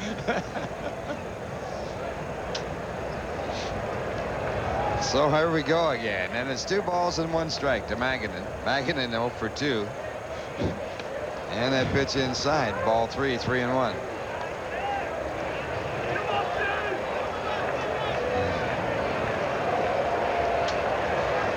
So Ricky Horton working with a count of 3 balls and 1 strike. This ball hit hard to right. Another hard hit ball. The ball knuckling out there, and Thompson comes up to make the catch. Magadan hit a drive to center that was tracked down by McGee his first time up, and McGee then, after reaching up to make the one-handed catch, dropped the ball. So Magadan hitting that ball hard too. So 2 men out, and Greg Jeffries the batter. Yeah, when the Mets are playing like this, they have been so much better at capitalizing on defensive mistakes. Can't make a mistake at them when they're going like this. And the pitch fouled away at strike 1. Jeffries 1 for 2 with an infield base hit. Got a break his first time up when he hit a slow ground ball towards short. Pendleton cut over to try and make the play, and he went in front of Oquendo and blocked his view, and this fastball fouled back. Today in Philadelphia, bottom of the 8th inning, a home run by Dickie Thon. He won the game last night. Seems like Bonilla hits one every day for that club. 7-2 Philadelphia. Much improved ball club, and they'll be in this weekend. And he is 16th home run of the year. Glenn Davis leads the league in home runs with 19, as well as Sandberg with 19. Ground ball in the hole and on through, so the Mets finally get one through the infield. Big turn by Jeffries, and he holds at first base. Right fielder Darryl Strawberry. Mets get their 5th hit. They're leading by a score of 5-0, and the batter will be Darryl Strawberry. Darryl with a single his first time up. Funny thing, the Cardinals picked Ricky Horton up from the Chicago White Sox back in August of 1988, specifically to pitch to the Mets left-handed batters for the playoffs. Horton was ineffective. The Dodgers, I should say, picked him up, and Horton was ineffective, but the Dodgers did win on the sparkling performances, mainly by Oral Hershiser and Kirk Gibson. He has pitched more games. There's a balk call. He has a good move, but it's very close to a balk, and that one called a balk. I think Terry Tata called it when Ricky put the right foot behind the left foot. Let's see. And once you do that, you're committed to going home. It is very, very fine. Terry Tata called it immediately. So the balk moves Jeffries into scoring position with the count at strike 1 to Darryl Strawberry. First balk of the year called against Horton. And a fastball inside, 1-1. You're going to say he has pitched more games and has had more innings pitched against the Mets than any other club in the National League by far. Whitey Herzog loves to use him against the Mets, and this pitch has popped up in foul territory, and it's out of reach.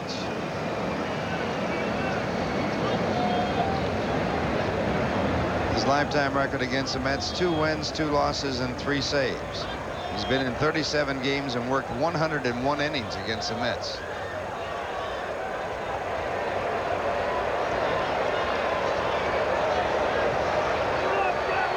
With the Dodgers in '89, he was 0-0 and then released.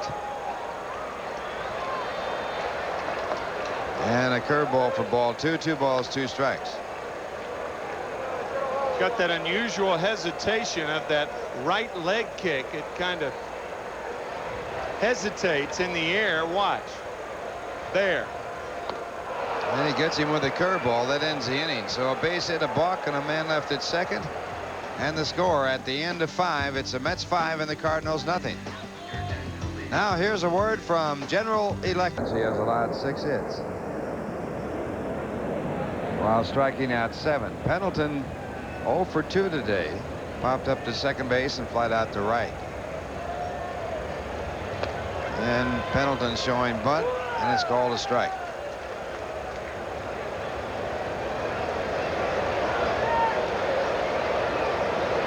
Pendleton, a switch hitter, hitting about the same from both sides of the plate. And when you say Terry Pendleton, you think of 1987. Curveball swung on and missed. Strike 2. September 11th in the 9th inning, he hit a 2-run home run to tie the game against the Mets. That was off of Roger McDowell. The Cardinals won that game in the 10th inning 6-4. And that kept the Mets from really contending for the championship that year in '87. I would have put the Mets, had the Mets won that game, they would have been a half a game back, and Gooden was pitching the next day. The Cardinals had that momentum of winning that game on Friday night, and they kicked Doc around the next day, scoring 5 runs and a couple of innings. Eventually ended up winning the National League pennant. And it's pulled foul.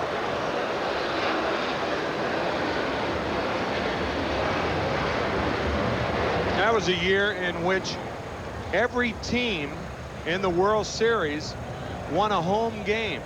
First time it's ever happened. Minnesota won 2 games up there. The Cardinals won the 3 games at their ballpark. And then Minnesota came back to win the final 2 games, games 6 and 7, at the Metrodome in Minneapolis.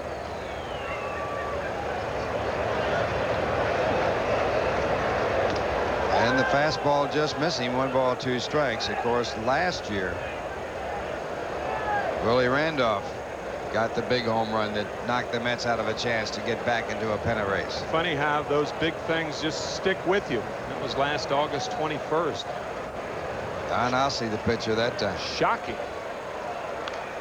And this ball fouled back out of play. Count stays at 1-2. Don't laugh. I'm out of here. You were gone. I like your move. Still got reactions, pal. You go ball to your left. That's exactly when something's coming that hard at me. I can't even stand the thought of being hit by a foul ball anymore.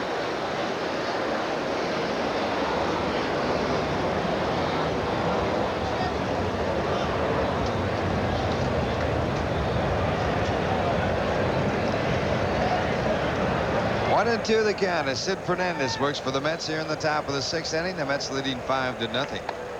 And strike 3.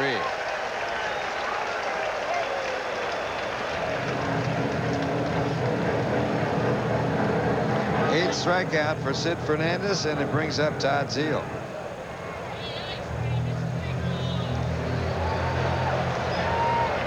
The catcher, Todd Zeile. Zeile with a single and 2 times up, hit the ball hard. His second time up was shut down as Kevin McReynolds made a fine running catch in his drive in left center.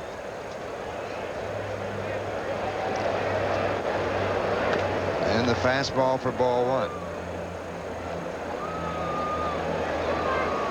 When Todd Zeile hit a home run on August 20th in last season's play, St. Louis became the first team in the history of the major leagues to have a home run from players whose last names start with every letter in the alphabet except the letter X. Now there's a stat for you. Nobody has played in the major leagues and hit a home run with his last name starting with the letter X.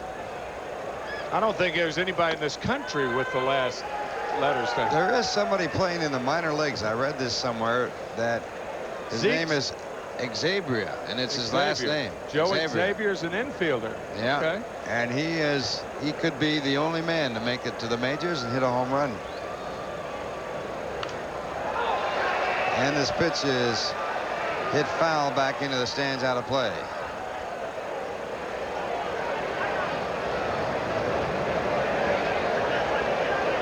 So St. Francis Xavier. How many home runs did he hit? He was a saint. I mean, you don't have to hit home runs. You can either be a saint or be a home run hitter. Yeah, but that's another league. That's not the major league. It's an entirely different league. That's true.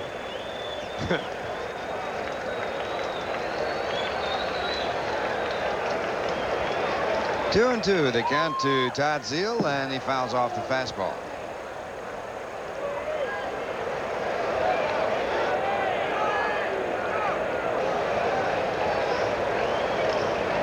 Whitey Herzog.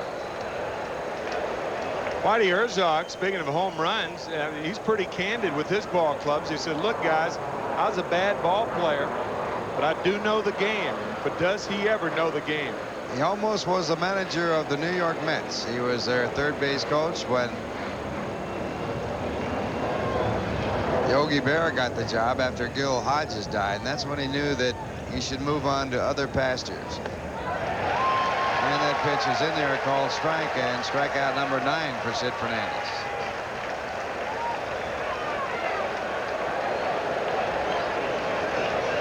Everybody in the Cardinals lineup has struck out with the exception of Guerrero, and that's predictable. Strikeout number 9 for Fernandez. So Sid working to Milt Thompson, who has struck out and flied to left field. Mets leading 5-0, and the first pitch, ball 1.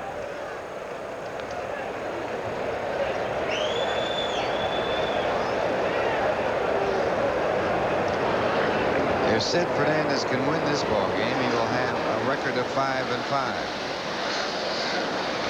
And a hard hit ball to center field. Boston over, and he can't cut it off. It'll be at least a double, maybe a 3-base hit.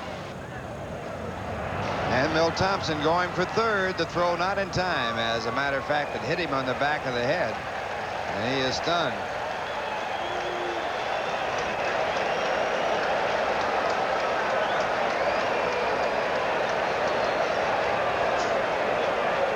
Milt appears to be all right. Sometimes that batting helmet flies off, and when there's a throw made, it was a strong, accurate throw by Jeffries. But Milt had a triple all the way. See Darryl Boston tracking it down, and he hits the cutoff man, and the throw by Jeffries, a strong, accurate throw, comes up and it looks like it hit him in the base of the skull or the neck, which is the base of the skull, maybe on the back. Well, that gave him a jolt. He appears to be all right, but that ball hits right up under the batting helmet, I think. He is all right, apparently, at this point, as he stays in the ball game and is the base runner at third with 2 men out. And the batter will be Rex Hudler, who had a bunt base hit his last time up, 1 for 2 today. And Hudler takes a fastball for strike 1. That's a 4th 3-base hit for Thompson this year. That eases the pain somewhat. Triples are good for pain.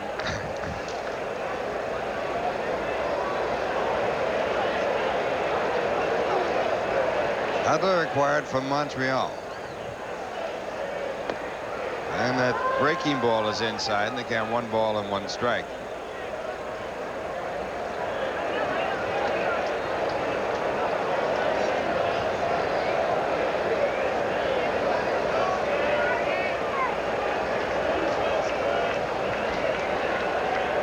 One delivery, hit hard, and a base hit, and there goes the shutout.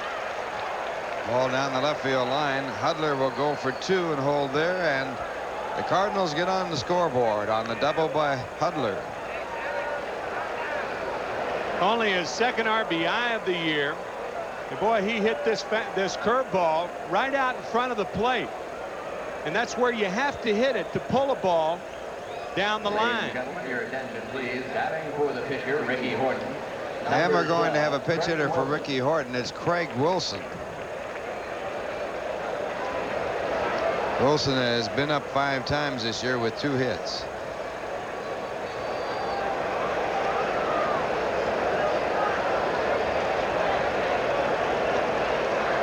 He was the 20th selection of the St. Louis Cardinals in the June 1984 draft.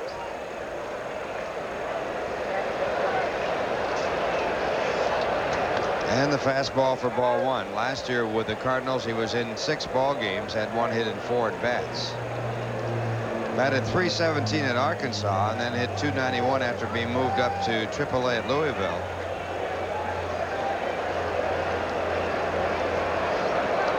And batting .400 this year with his 2 for 5.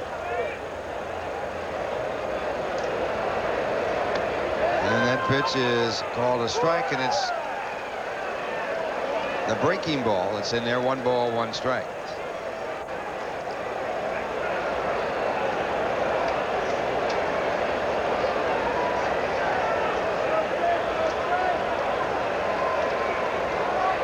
He Made his major league debut last year right here at Shea Stadium. There's a ground ball to shortstop. Helster's throw is high, but Magadan stretches, and that will end the inning. So 1 run to break up the shutout, 2 hits, a triple and a double. 1 man left at second base, and the score at the end of 5.5 innings. It's the Mets 5 and the Cardinals 1. Now here's a word from Manufacturers Hanover. Make that 3rd on the Cardinal staff in appearances.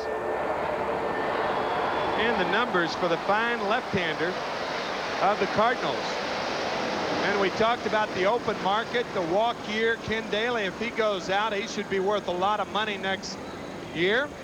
And speaking of money, let's take a look at the Sears financial update. Dow Jones average as of 3 p.m. today, down 4.5. And the Standard & Poor 500's down 27 cents. Gold's up $1.40 and silver up 2 cents. And the Mets are up 5-1 as they bat here in the bottom of the 6th inning with Kevin McReynolds to lead it off. It was his big blow back in the 1st inning with 2 men on base that put the Mets up 4-0. 3-run home run, and the first pitch by Daly is ball 1.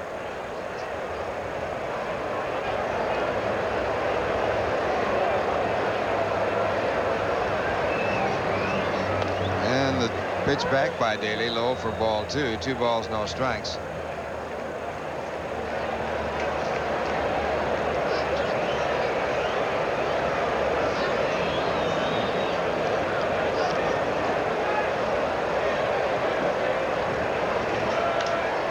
And this pitch is popped up on the first base side.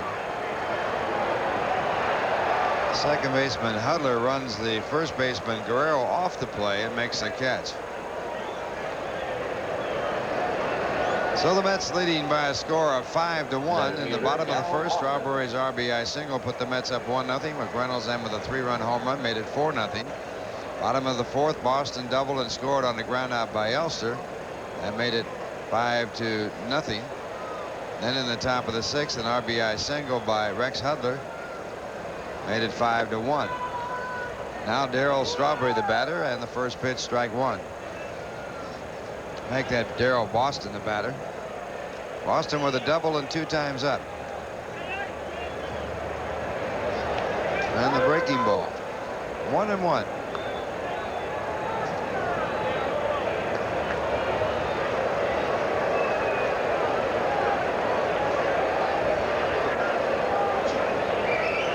Daly, a fine athlete.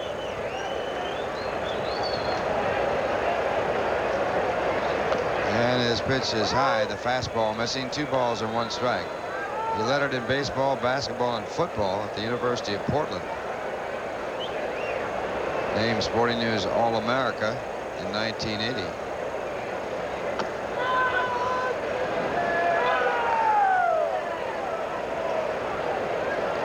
He was picked 3rd in the nation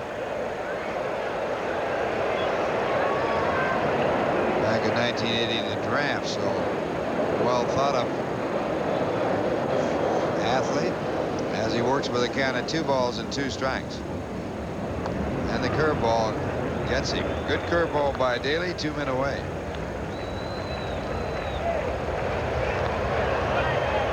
The catcher, Mackey Sasser. That'll bring up Mackey Sasser, who was safe on an error his last time up. Mackey 1 for 2.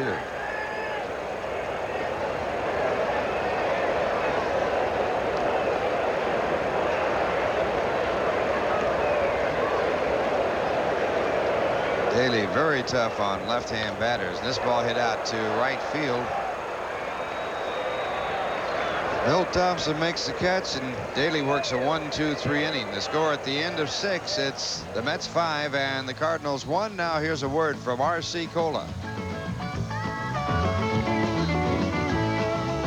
Changes for the New York Mets. Mark Carrion coming into the ball game to play center field. Boston leaving the game. Carrion will bat in the 9th position in the batting order. And a new pitcher for the Mets. It'll be Alejandro Pena with a record of 1-2, 2 saves, an earned run average of 4.85, 11 walks, 29 strikeouts, 32 hits in 29 2/3 innings.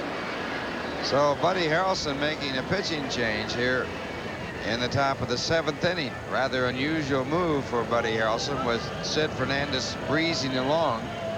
He had given up only 1 run and was in total command of the ball game. And coming in here, a man who's always in command, Tim McCarver. Well, that's an arguable statement, but I accept that, Mr. K. Yeah, thank you.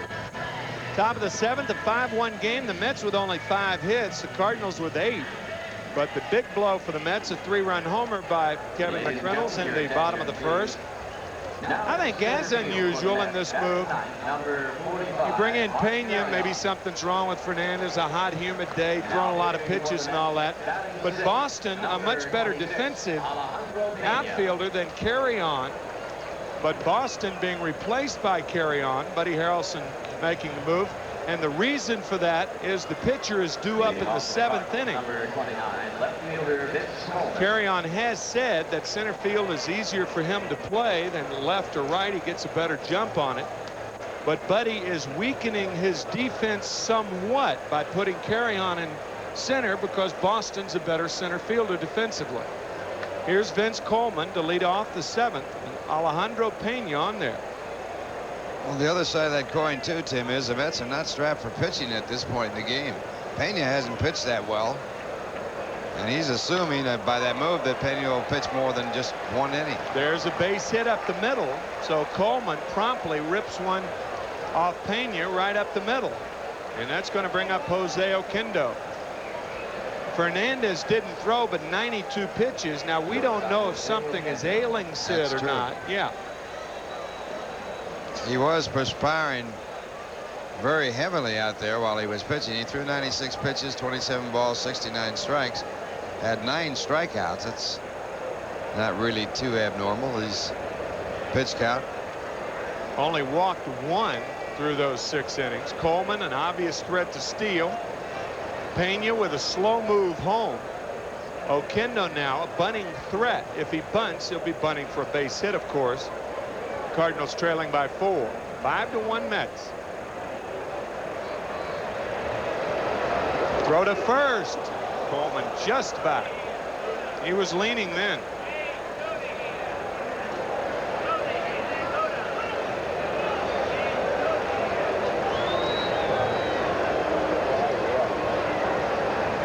Here's the move to first. Good quick move.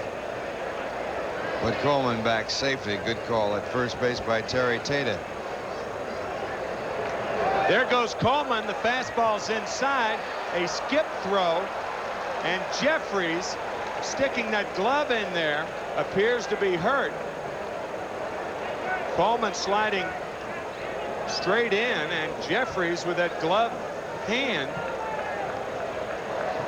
bothered by that tag play. He doesn't get his glove on the ball. The ball hits the runner. Terrible throw by Sasser. And it did not go through because the ball actually ran into Coleman. It looked like it hit his foot. That's 55 straight stolen bases against Vince Coleman. The Mets are the only team in the National League that has not thrown Coleman out.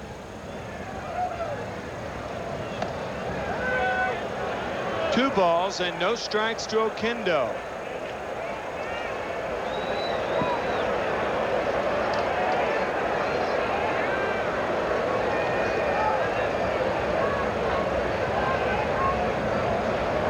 Coleman leads the majors in stolen bases with 40. Tapper foul. 2 balls and a strike to Oquendo. Think about that. 55 straight. The Mets have never thrown him out. 14 for 14 last year. He has led the National League in stolen bases his last 5 years, or all of his 5 years in the major leagues. The record is 6 years of leading the league in stolen bases, and that's by Maury Wills, and he's got a lock on it this year if he doesn't get hurt.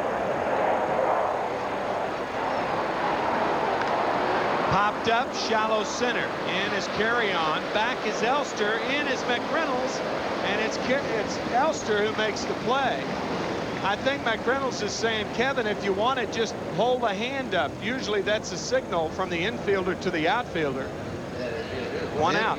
Infielder has no chance because he can't see the left fielder. But if you put your hand up, that means you got it. He never did put his hand up, and so McReynolds unsure what was going to happen. You really have to go by hand signals when you have a large stadium like this.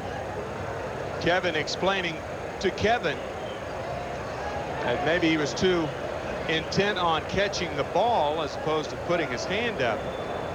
Anyway, the Mets get a big out, and Willie McGee, the batter. Fouled away. No balls, 1 strike to Willie McGee.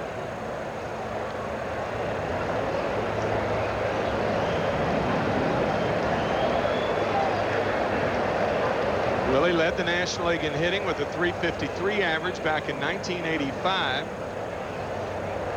Ralph said earlier, an off year last year, but he has recovered, entering the game batting .306. No balls, 2 strikes to McGee. He has never hit 300 in his career, except for that 1 year when he hit .353, and only Norm Cash hit over .350 and never hit 300 in another season.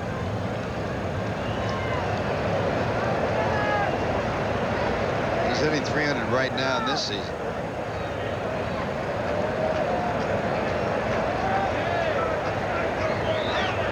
Fastball misses outside. A ball and 2 strikes to Willie.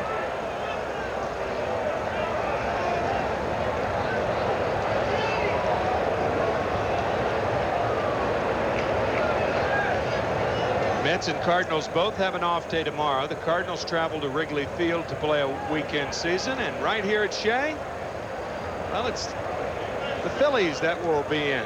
Len Dykstra, Von Hayes, Roger McDowell.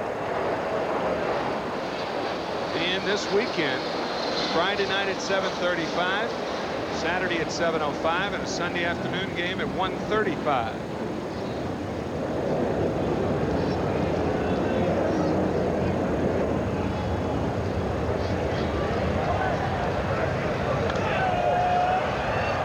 Still 1-2 to Willie McGee. 5-1 Mets here in the 7th with 1 out and Vince Coleman at second base. Pedro Guerrero on deck.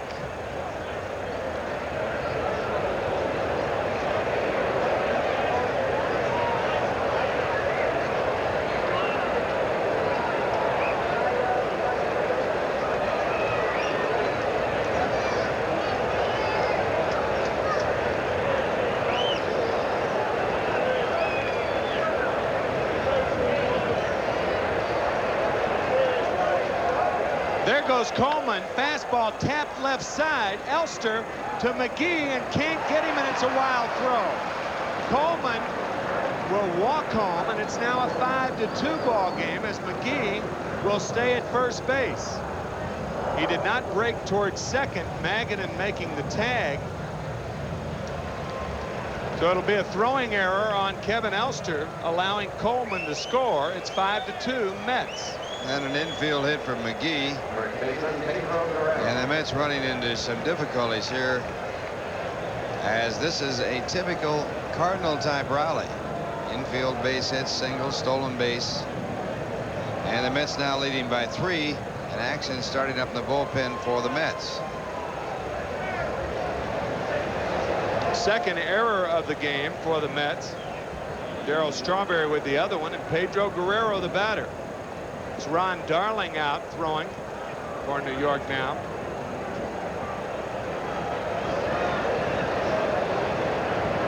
Cardinals making a game out of it. It was 5-0 until the 6th. Here's Ronnie. Cardinals scored 1 run in the 6th, 1 here in the 7th. 1 out, 1 on. Guerrero 2 for 3, and the fastball is a strike on the corner.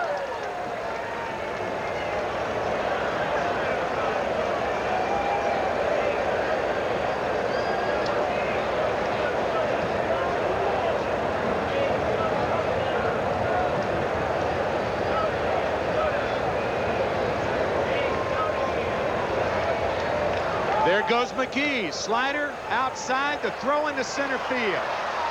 McGee's going to go over to third base, and Alejandro Pena is allowing the Cards just to run wild. Not that Coleman can be stopped, but you can sure stop McGee. That is the 6th error of the year on Mackey Sasser and the 12th for the Mets catchers. Well, right here again, a very poor throw by Sasser. It's on the first base side, a second, no chance for Jeffries to get back to it and stop it. Carry on backing up the play, but McGee over to third, and that puts a runner at third base with 1 out. And you got a tough RBI man at the plate. 1-1. Guerrero, slider, outside, ball 2. 2 balls and a strike.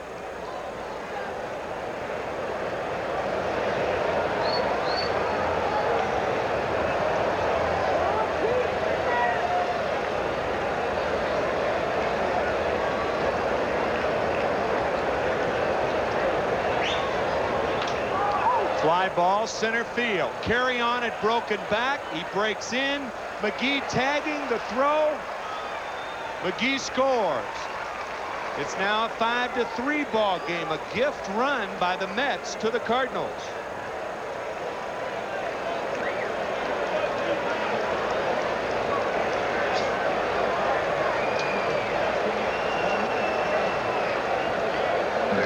Well, this is a short sack fly for Guerrero. McGee has outstanding speed, but this ball not very deep. Carry on after breaking back now moves in. He's not in real good throwing position, and his throw is not strong enough to get there in time. So McGee scores the second Cardinal run of the inning. It's 5-3 now, and Terry Pendleton the batter with 2 out and nobody on. Ball 1. Make that a strike.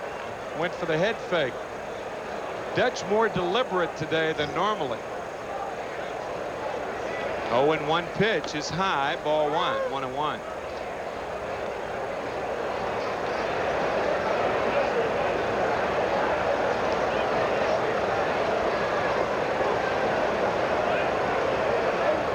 Change lifted to right field.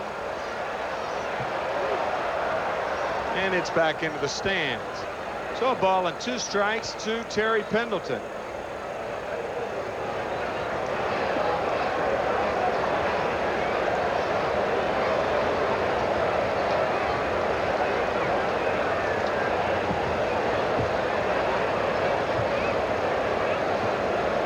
Terry broke his bat on that contact. Probably hit off the end of the bat. New lumber for Pendleton. Ball and 2 strikes to Terry Pendleton. Excuse me, Tim, but the final score: Philadelphia 7, Pittsburgh 2.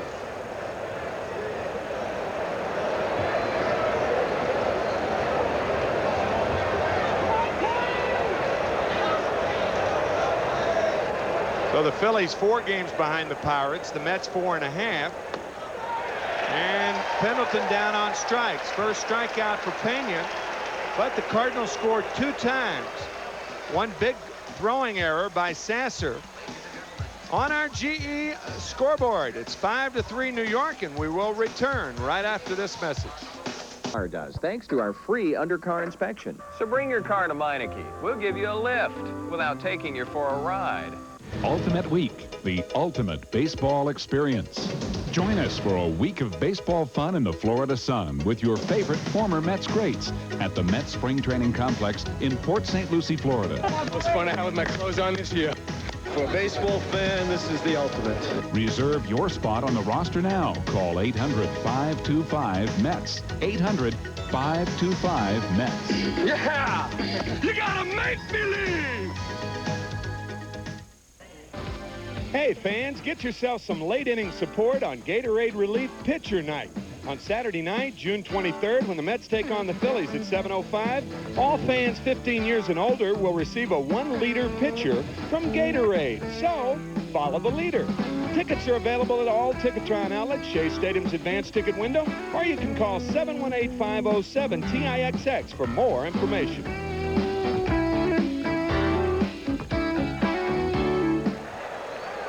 Bottom of the 7th, and a lucky fan could win $100 and a chance for a $10,000 bonus from Budweiser as the designated Bud batter. You could stay tuned for Kiner's Corner for details.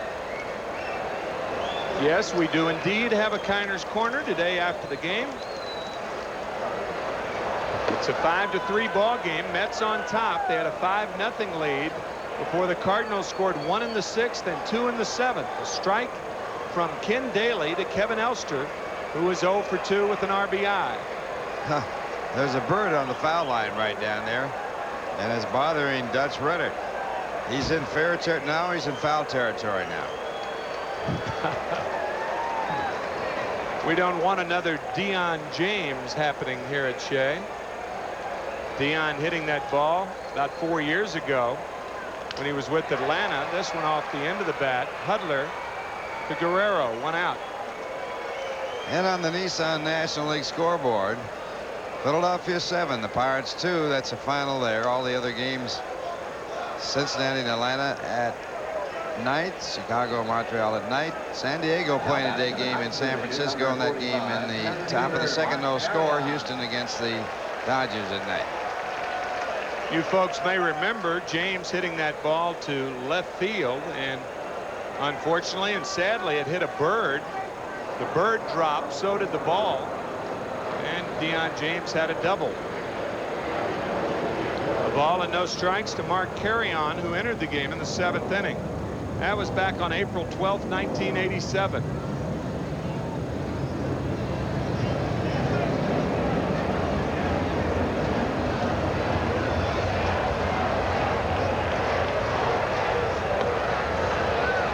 One and one to Carrion. John Franco has joined Ron Darling in the bullpen. Buddy Harrelson does not want this one to get away.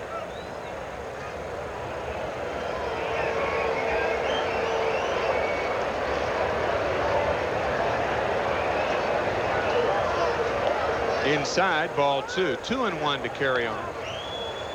Nice hat.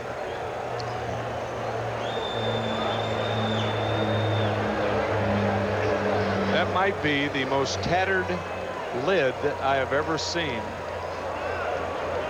His favorite one, I guess. It better be his favorite one. That's the only excuse he has to wear it. Or his only one, huh? 2-2 to Carrion.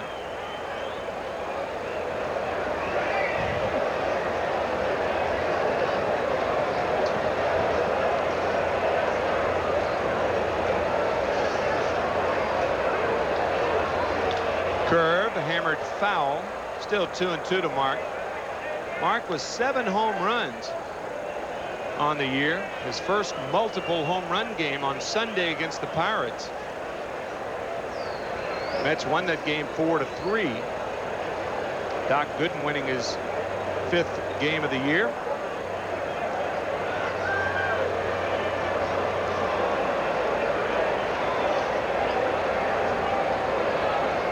Curve got him. Second strikeout for Daly, who is certainly the Cards' best reliever with Todd Worrell out of there. He is retired 5 in a row. Daly coming to the Cardinals in the Ken Oberkfell trade back in '84.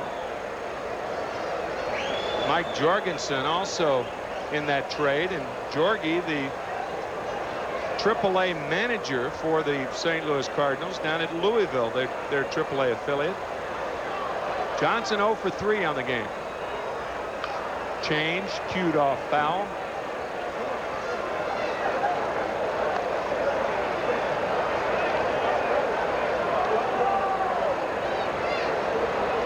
He's tough on left-hand batters, and he doesn't give up many home runs. He gave up a home run last year to Von Hayes, and that was the first home run by a left-hand batter since Strawberry's disastrous home run against Daly in the 11th inning, winning a 1-0 game for the Mets.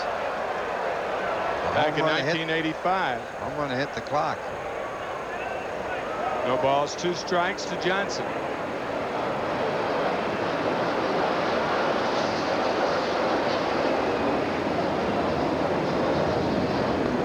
Curve is low.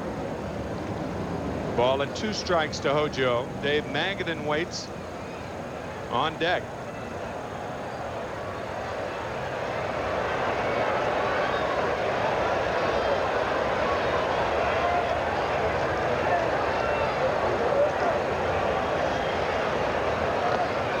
Another curve. Did he go too far? Yes, says first base umpire Terry Tata. Hojo slams his helmet down. I don't see that type of emotion vented by Johnson that often. Your attention, please. Will be Mets still on top 5-3 after 7. We'll be back after this from Eagle Snacks.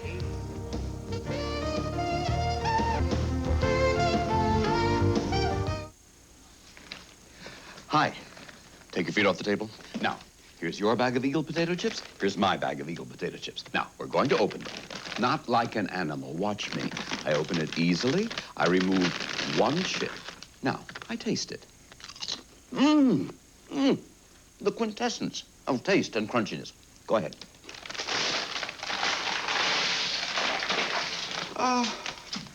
Eagle potato chips, everyone loves them. Now, I'm minding my own business, and this guy on the phone is chewing my ear off about how I gotta leave AT&T. Save big, we're better. So, now I'm wondering what's in the fine print. Like, where do these savings come from? If I got a problem with my bill, I'd speak to a machine, or can I maybe talk to somebody with a pulse? But they say switch and save. So I said to the guy, let's put it in writing. The guy says, excuse me? Don't get pressured. Get the facts. You know and I know. Still not AT&T. The Nissan 240SX has everything you'd expect to find in a true sports car. A 140-horsepower fuel-injected engine, advanced multi-link rear suspension, and four-wheel disc brakes. But what sets the Nissan 240SX apart is that it does something no other sports car in its class can do. Go from 0 to 60 in just under $14,000. See your nearest Nissan dealer now, where satisfaction is standard equipment. Every night at 10, Channel 9's innovative newscast takes you behind the scenes. Don't just watch the news, experience it. Well, after every game this season, points will be awarded to Mets pitchers for the AT&T Long Distance Award. Here's how it works. For every inning pitch, you get a point. We'll also add in the fraction that if a pitcher is credited with a complete game, he gets a bonus point. And at the end of the season, the man on top will win the AT&T Long Distance Award. That's $10,000 to his favorite charity. And Viola leading right now with 92.1 innings pitched. Doc Gooden 91. Sid Fernandez updated to 75.2.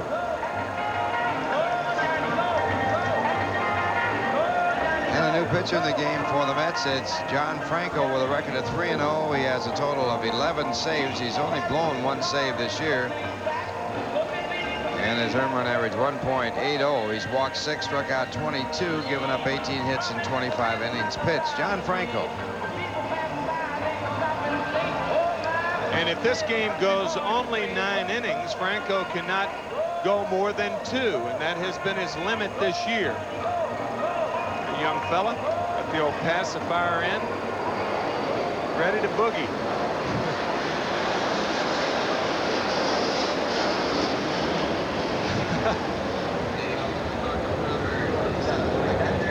His version of the infield fly rule there with Todd Zeile.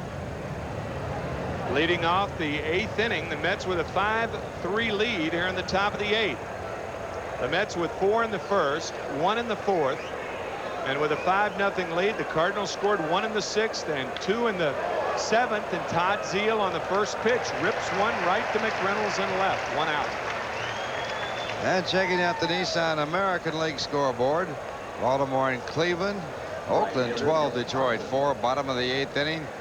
Milwaukee defeating the Yankees 4-2 in that 4th inning, bottom of the 4th. Boston and Toronto, California against the White Sox, Seattle against Kansas City, Minnesota against Texas. Milt Thompson now outside, ball 1. Thompson with a triple to lead off, make that with 2 out. A triple in the 6th inning, and then he scored on a double by Rex Hudler for the first Cardinal run. 1-1 to Thompson.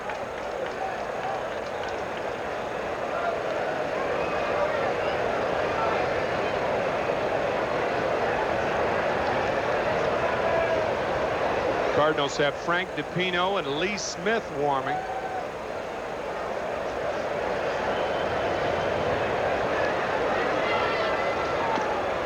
Good fastball from Franco. Ball and 2 strikes to Thompson.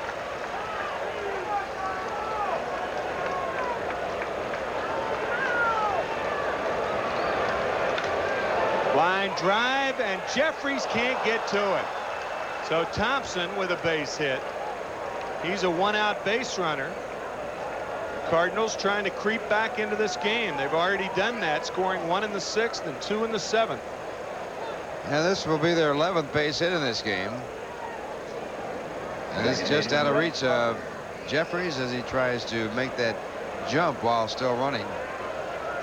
Now the tying run is at the plate. Cardinals have out-hit the Mets 11-5. The Mets have not had a hit since the 5th and only 2 since the 1st inning. Hudler an RBI double and a bunt base hit. He's 2 for 3. Strike 1. Keith Miller, meanwhile, is trying to get rid of the hiccups.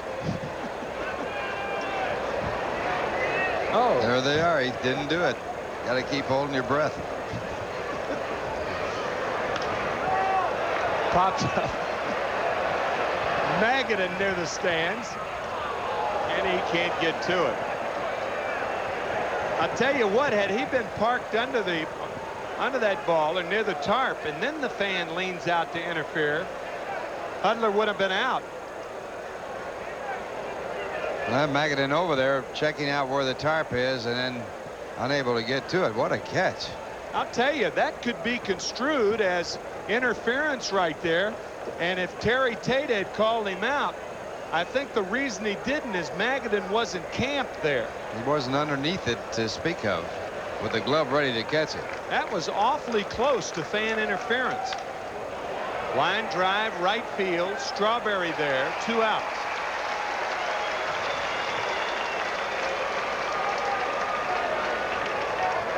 Ladies and gentlemen, your attention please. Batting for the pitcher, Ken Daly. Number 1. Going to be Ozzie Smith as a pinch hitter for Ken Daly as Keith Miller continues to try to get rid of the hiccups. Scaring someone will get rid of, right? Well, the Mets should be scared enough. If it was 5-0, now it's 5-3.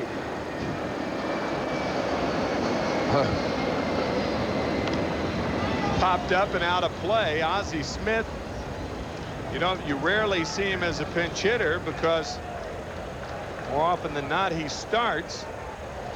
Only his 2nd pinch hitting appearance of the year.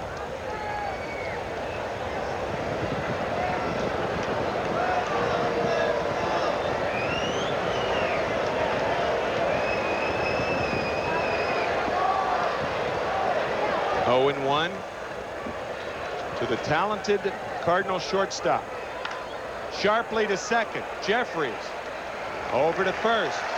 Cardinals fail to score in the 8th. After 7.5, it's 5-3. New York on top, and we're back after this from Mobil Gasoline.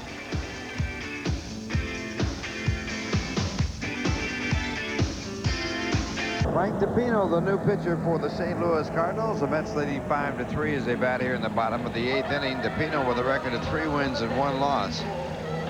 He has no saves, an earned run average of 5.40. He has walked just 12, striking out 16, giving up 45 hits in 31 2/3 innings.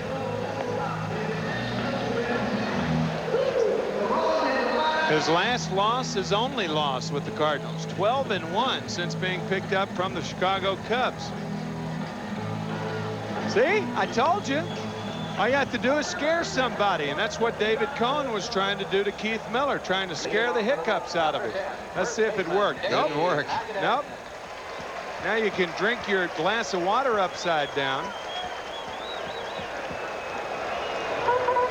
Where's Roger McDowell when you need him? Be tough to hit with the hiccups, wouldn't it, to keep your head in there? That would be very tough. Yeah. He's really fighting that, isn't he? Dave Magadan leads it off here in the bottom of the 8th. Fastball for a strike. Magadan 0 for 3 on the afternoon. He scored a run in the 1st. DiPino lost on the 13th of this month to end a 14-game winning streak. His last loss coming back on June 9th, 1988.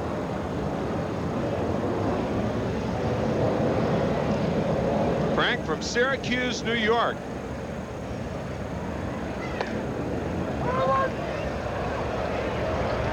1-1 to Magadan. Mets trying to beat the Cardinals for the second time in a row. They won last night 6-0. They lead in this game 5-3 here in the 8th inning. Way outside with a slider. 2 balls and a strike to Magadan.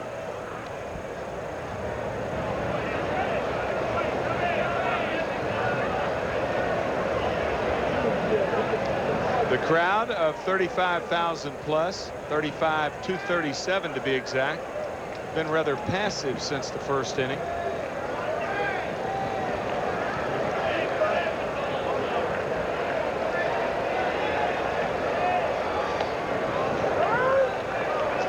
Ball 3 to Magadan.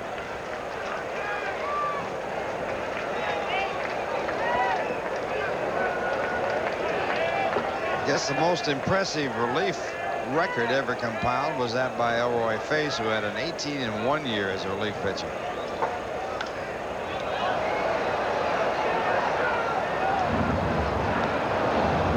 Didn't include saves that year. Was not an official stat. That was 59. 69, the save rule came into effect. 3-2 to Dave Magadan. Modified somewhat in its definition in the middle 70s.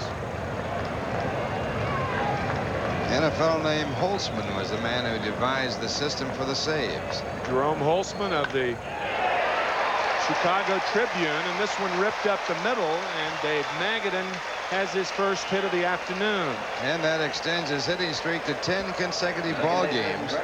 He had been 0 for 3. He's now had 21 hits in his last 40 at bats. That's over 500. And right here, he gets that outside fastball and hits it right up the middle, just beyond the glove of Oquendo. Good hitting by Magadan, and Greg Jeffries will now be the batter. Greg 2 for 3.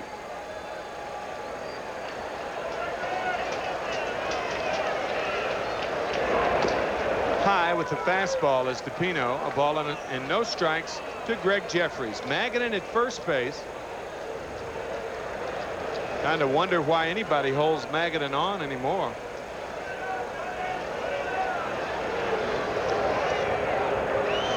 '28 extra base hits for Jeffries.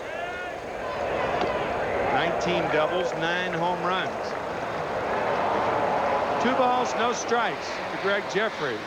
And the Miller watch continues. Jeffries tied for 3rd in 2 base hits. Tim Wallach leads the league with 21. Jim Presley second with 20, and then Jeffries and Guerrero. There's a strike, 2-1.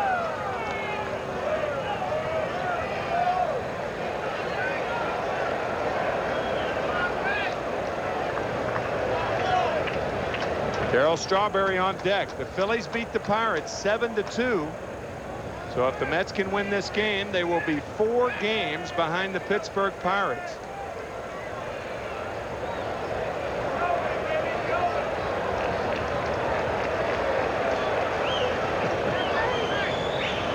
There goes Magadan. Fastball is grounded left side, and Jeffries has his 3rd hit of the day. Buddy Harrelson employing the hit and run at the right time then. And Oquendo making a great stop on it. And trying to make the play at first. Gets off a good throw, but Jeffries just beats it out. But that's an unbelievable stop. Don't believe Magadan, even though he's running with a pitch, would have been able to go to 3rd if that ball had gone through. Well, the fact that he was running with the pitch prevented Oquendo from taking the shortcut and throwing to 2nd for the force play. So Jeffries now 3 for 4. The Mets their 7th hit, and Darryl Strawberry the batter with 2 on and nobody out. Darryl, an RBI single in the 1st and a run scored. Kevin McReynolds on deck.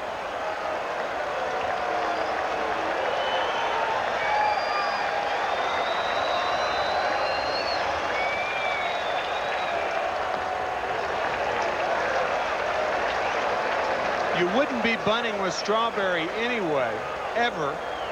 But even if you did and it worked, they'd walk McReynolds and pitch to the pitcher, Franco. And Buddy Harrelson would be forced to make a move. Ground ball, right side through for a base hit. Here comes Maggott, and he'll score, and a very important run for the Mets.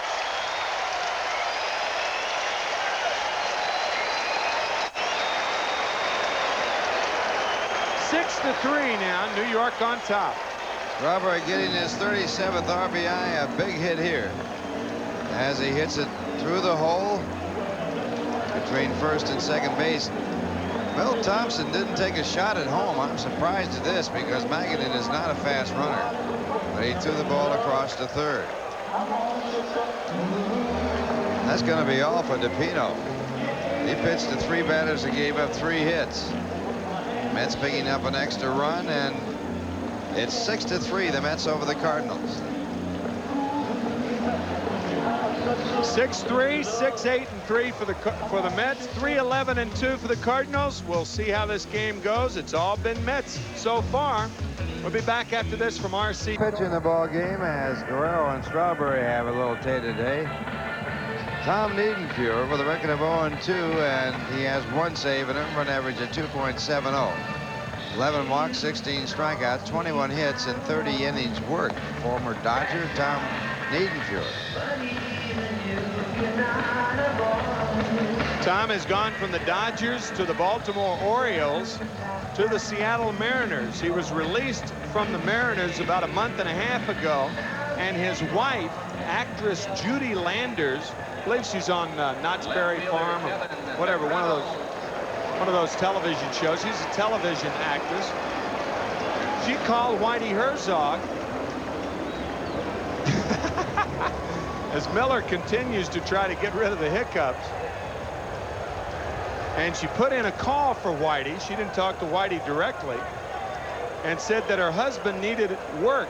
And Whitey said, but I don't know any Landers. I don't know anybody in baseball named Landers. So she was calling for her husband, Niedenfuhr. And he had obviously heard of Niedenfuhr. And Tom's in the game now as Kevin McReynolds takes ball 1. Knott's Berry Landing, I guess Judy Landers plays in. I think that's right. Knott's Landing. Knott's Landing. Okay. 1-0 to McReynolds, and the slider is high. 2-0.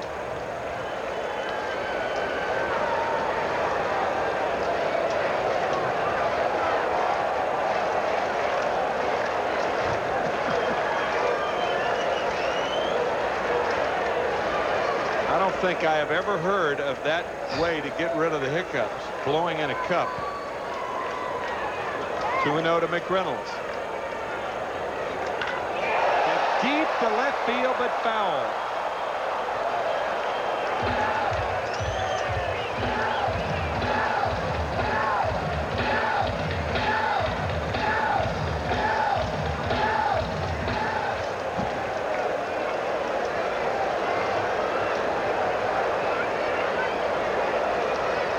I was combining Knott's Berry Farm with Knott's. That's an and it ordinary. came out with Knott's Berry Landing. Yeah. Maybe he'll start a new series. This one hit to right center. Over and back is McGee. He makes the catch. And on the play, Greg Jeffries goes to third base, and John Franco's going to bat for himself. So I guess the Cardinals will be alive for the squeeze play here. Franco's second at bat of the year with Strawberry at first. Now back to the sixth position, number 31, the pitcher, John Franco.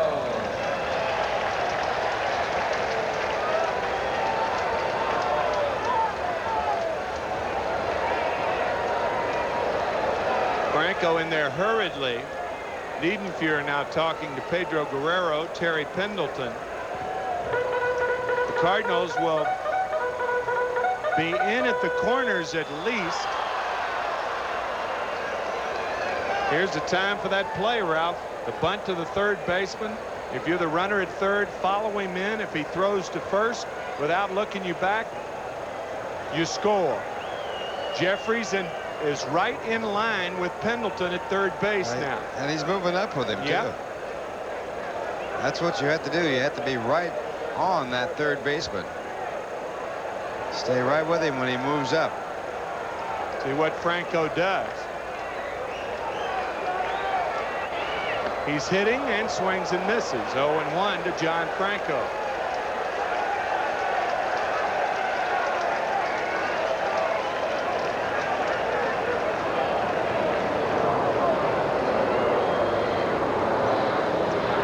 Third baseman's kind of hung out to dry in that situation. If you square around, then he'll charge. If you're the runner at third, charge with him. The shortstop's going to be covering second. There goes Strawberry. High and outside is the pitch. And Strawberry's out at second base. Oh, boy. Fine throw by Zeal. But a bad play by Strawberry. 2 outs. When you got that runner on third base with 1 out, you want to have him there with 1 out. Now with 2 out, you cannot score on and out. Looked like Strawberry might have been in there, but it was that close. Good throw by Zeal. He's got a good arm. There it is again. But now you have to rely on Franco getting a hit. It's only his second at bat of the season, and he fouls it back. 1-2.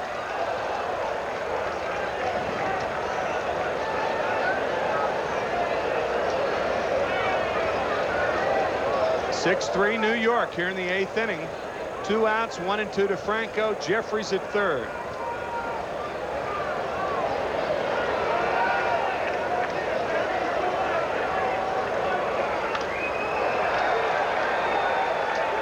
Still a ball and 2 strikes to John Franco.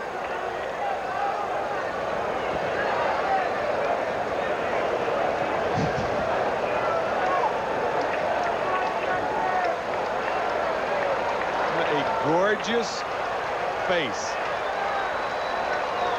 We said at the beginning, win thumb, lose thumb. Franco down on strikes. The Mets did, however, push across 1 run on 3 hits. They lead 6-3 after 8, and we're back after this from the New York Daily News.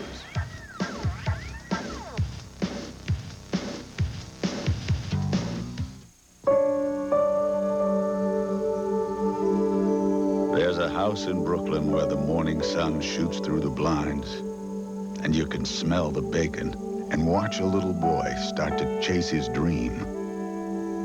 He studies the box scores in the Daily News and scratches them into his brain.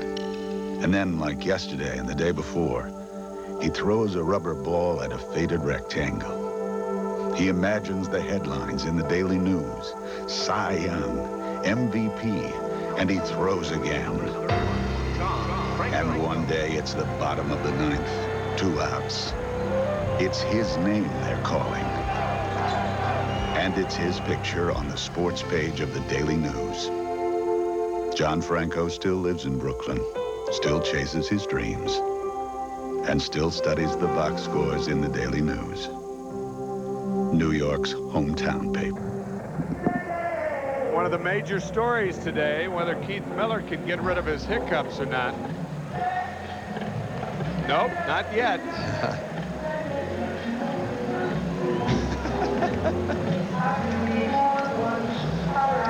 Our mischievous Jeff Mitchell.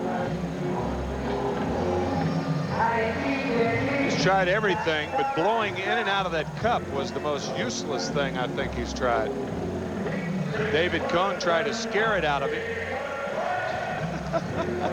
I'll tell you what they could do. They could set him up at the plate, make a deal with the pitcher to knock him down, and that might get rid of him. I think that would get rid of him. I think that is. Now he's going to try to take a deep breath. Are we keeping you up, perhaps, Keith? Number 29, left fielder.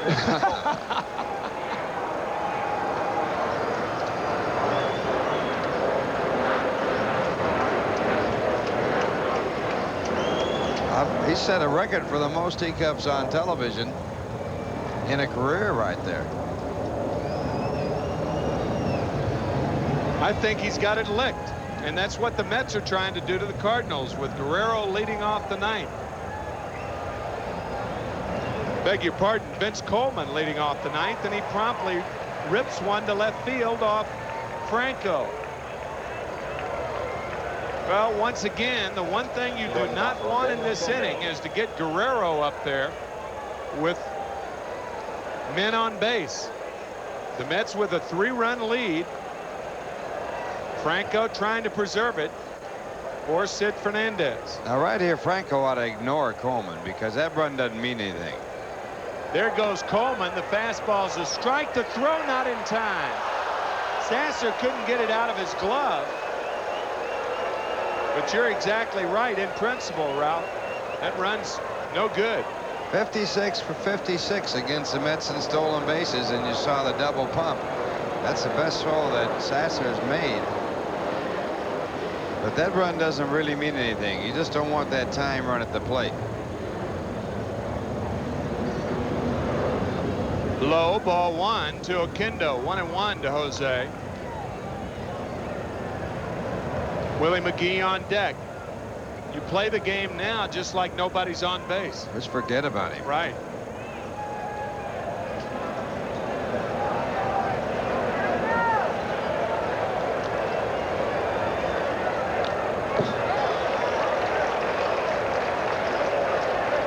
Ball and 2 strikes to Jose Oquendo.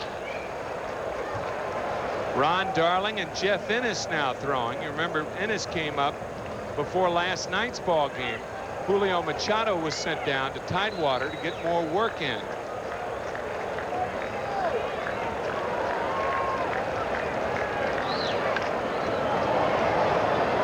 Fouled away. Still 1-2 to Jose Oquendo.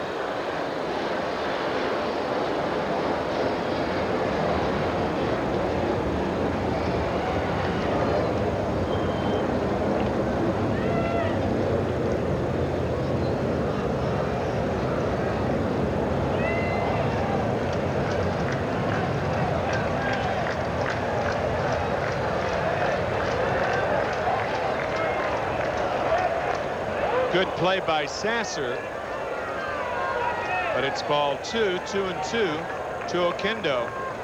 Nobody out here in the 9th inning. The Mets trying to protect a 6-3 lead.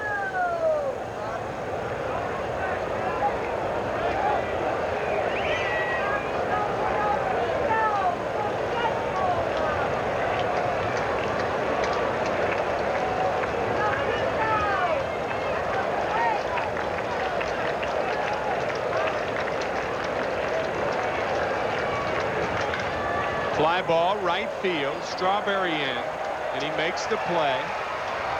Coleman holding at second base, and a big out for Franco. Willie McGee coming up. This guy is a very big out. If you get Willie McGee and get him out, then you got Guerrero coming up, and he's not the time run. But if McGee gets on, then the time run is at the plate. That's exactly right. And if McGee gets on also, Buddy Harrelson would have the decision to make whether to leave his best reliever, John Franco, in there, lefty against righty, or to bring in Ennis or Darling. And I would imagine that's what Buddy's thinking right now. Whitey Herzog just wants some runs. His Cardinals have never been ahead in this 2-game series. No balls, 1 strike to McGee.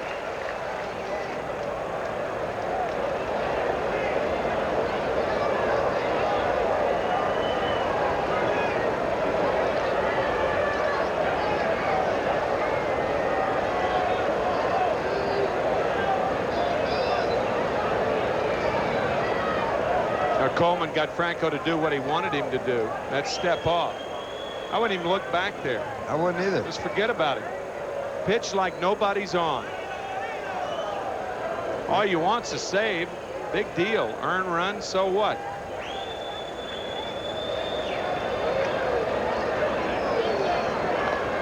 Good play, Sasser again. 1-1 to McGee.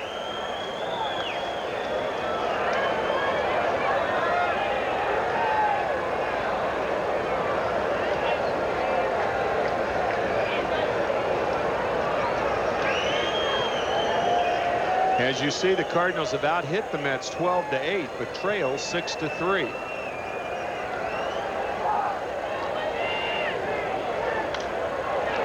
Line foul, a ball and 2 strikes to the Cardinals center fielder, Willie McGee. John Franco trying to save the game for Sid Fernandez with Pedro Guerrero waiting on deck.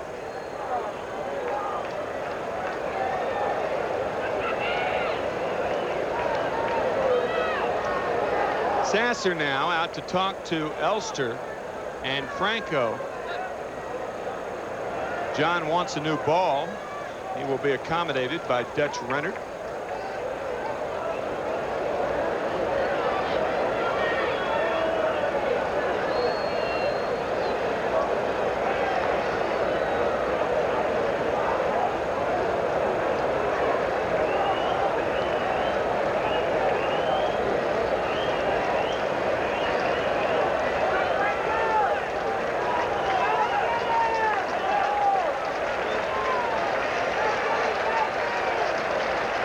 A ball and 2 strikes to Willie McGee with 1 on, 1 out. Mets on top 6-3. We're in the 9th.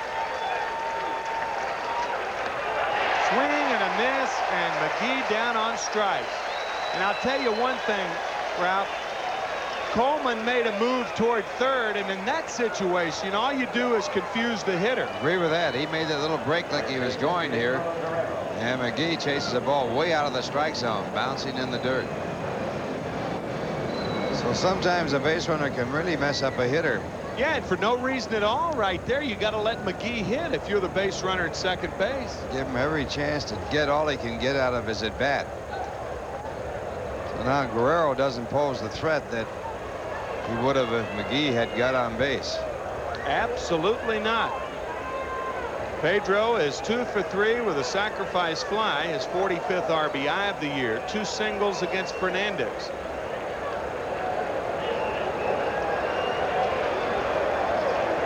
Terry Pendleton awaits on deck. No balls, 1 strike to Guerrero.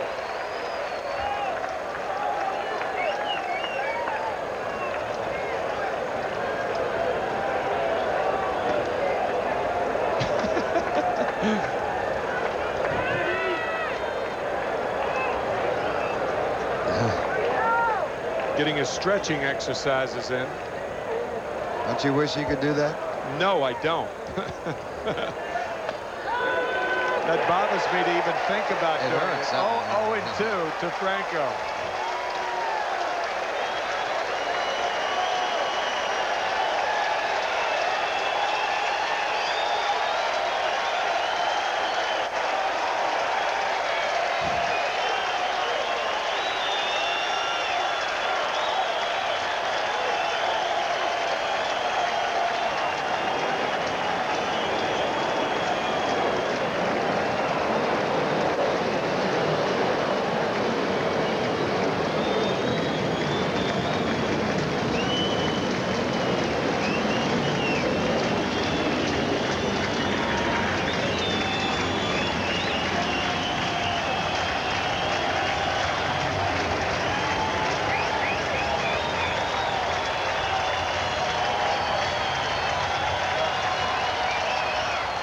Guerrero went too far, and that's going to do it. Sid Fernandez probably thinking, Viva la Franco, as John picks up his 12th save of the year, giving up 2 hits and no runs in his 2 innings of work. And Buddy Harrelson making the right moves, bringing in Franco just in time. The Mets win it 6-3. And are they hot? Are they ever? Pittsburgh losing today to Philadelphia. So now the Mets are tied with the Phillies for the most part, a few percentage points ahead. They're only 4 games behind the Pittsburgh Pirates and only 2 games behind the second place Montreal Expos. So things are certainly looking up for the New Yorkers as they beat the Cardinals for the 2nd straight time. And after an off day tomorrow, they play the Phillies from Philadelphia over the weekend. 6-8-3 for the Mets, 3-12-2 for the Birds, and we'll be back for more Kiner's Corner, obviously coming up right after this from Mobile Gasoline.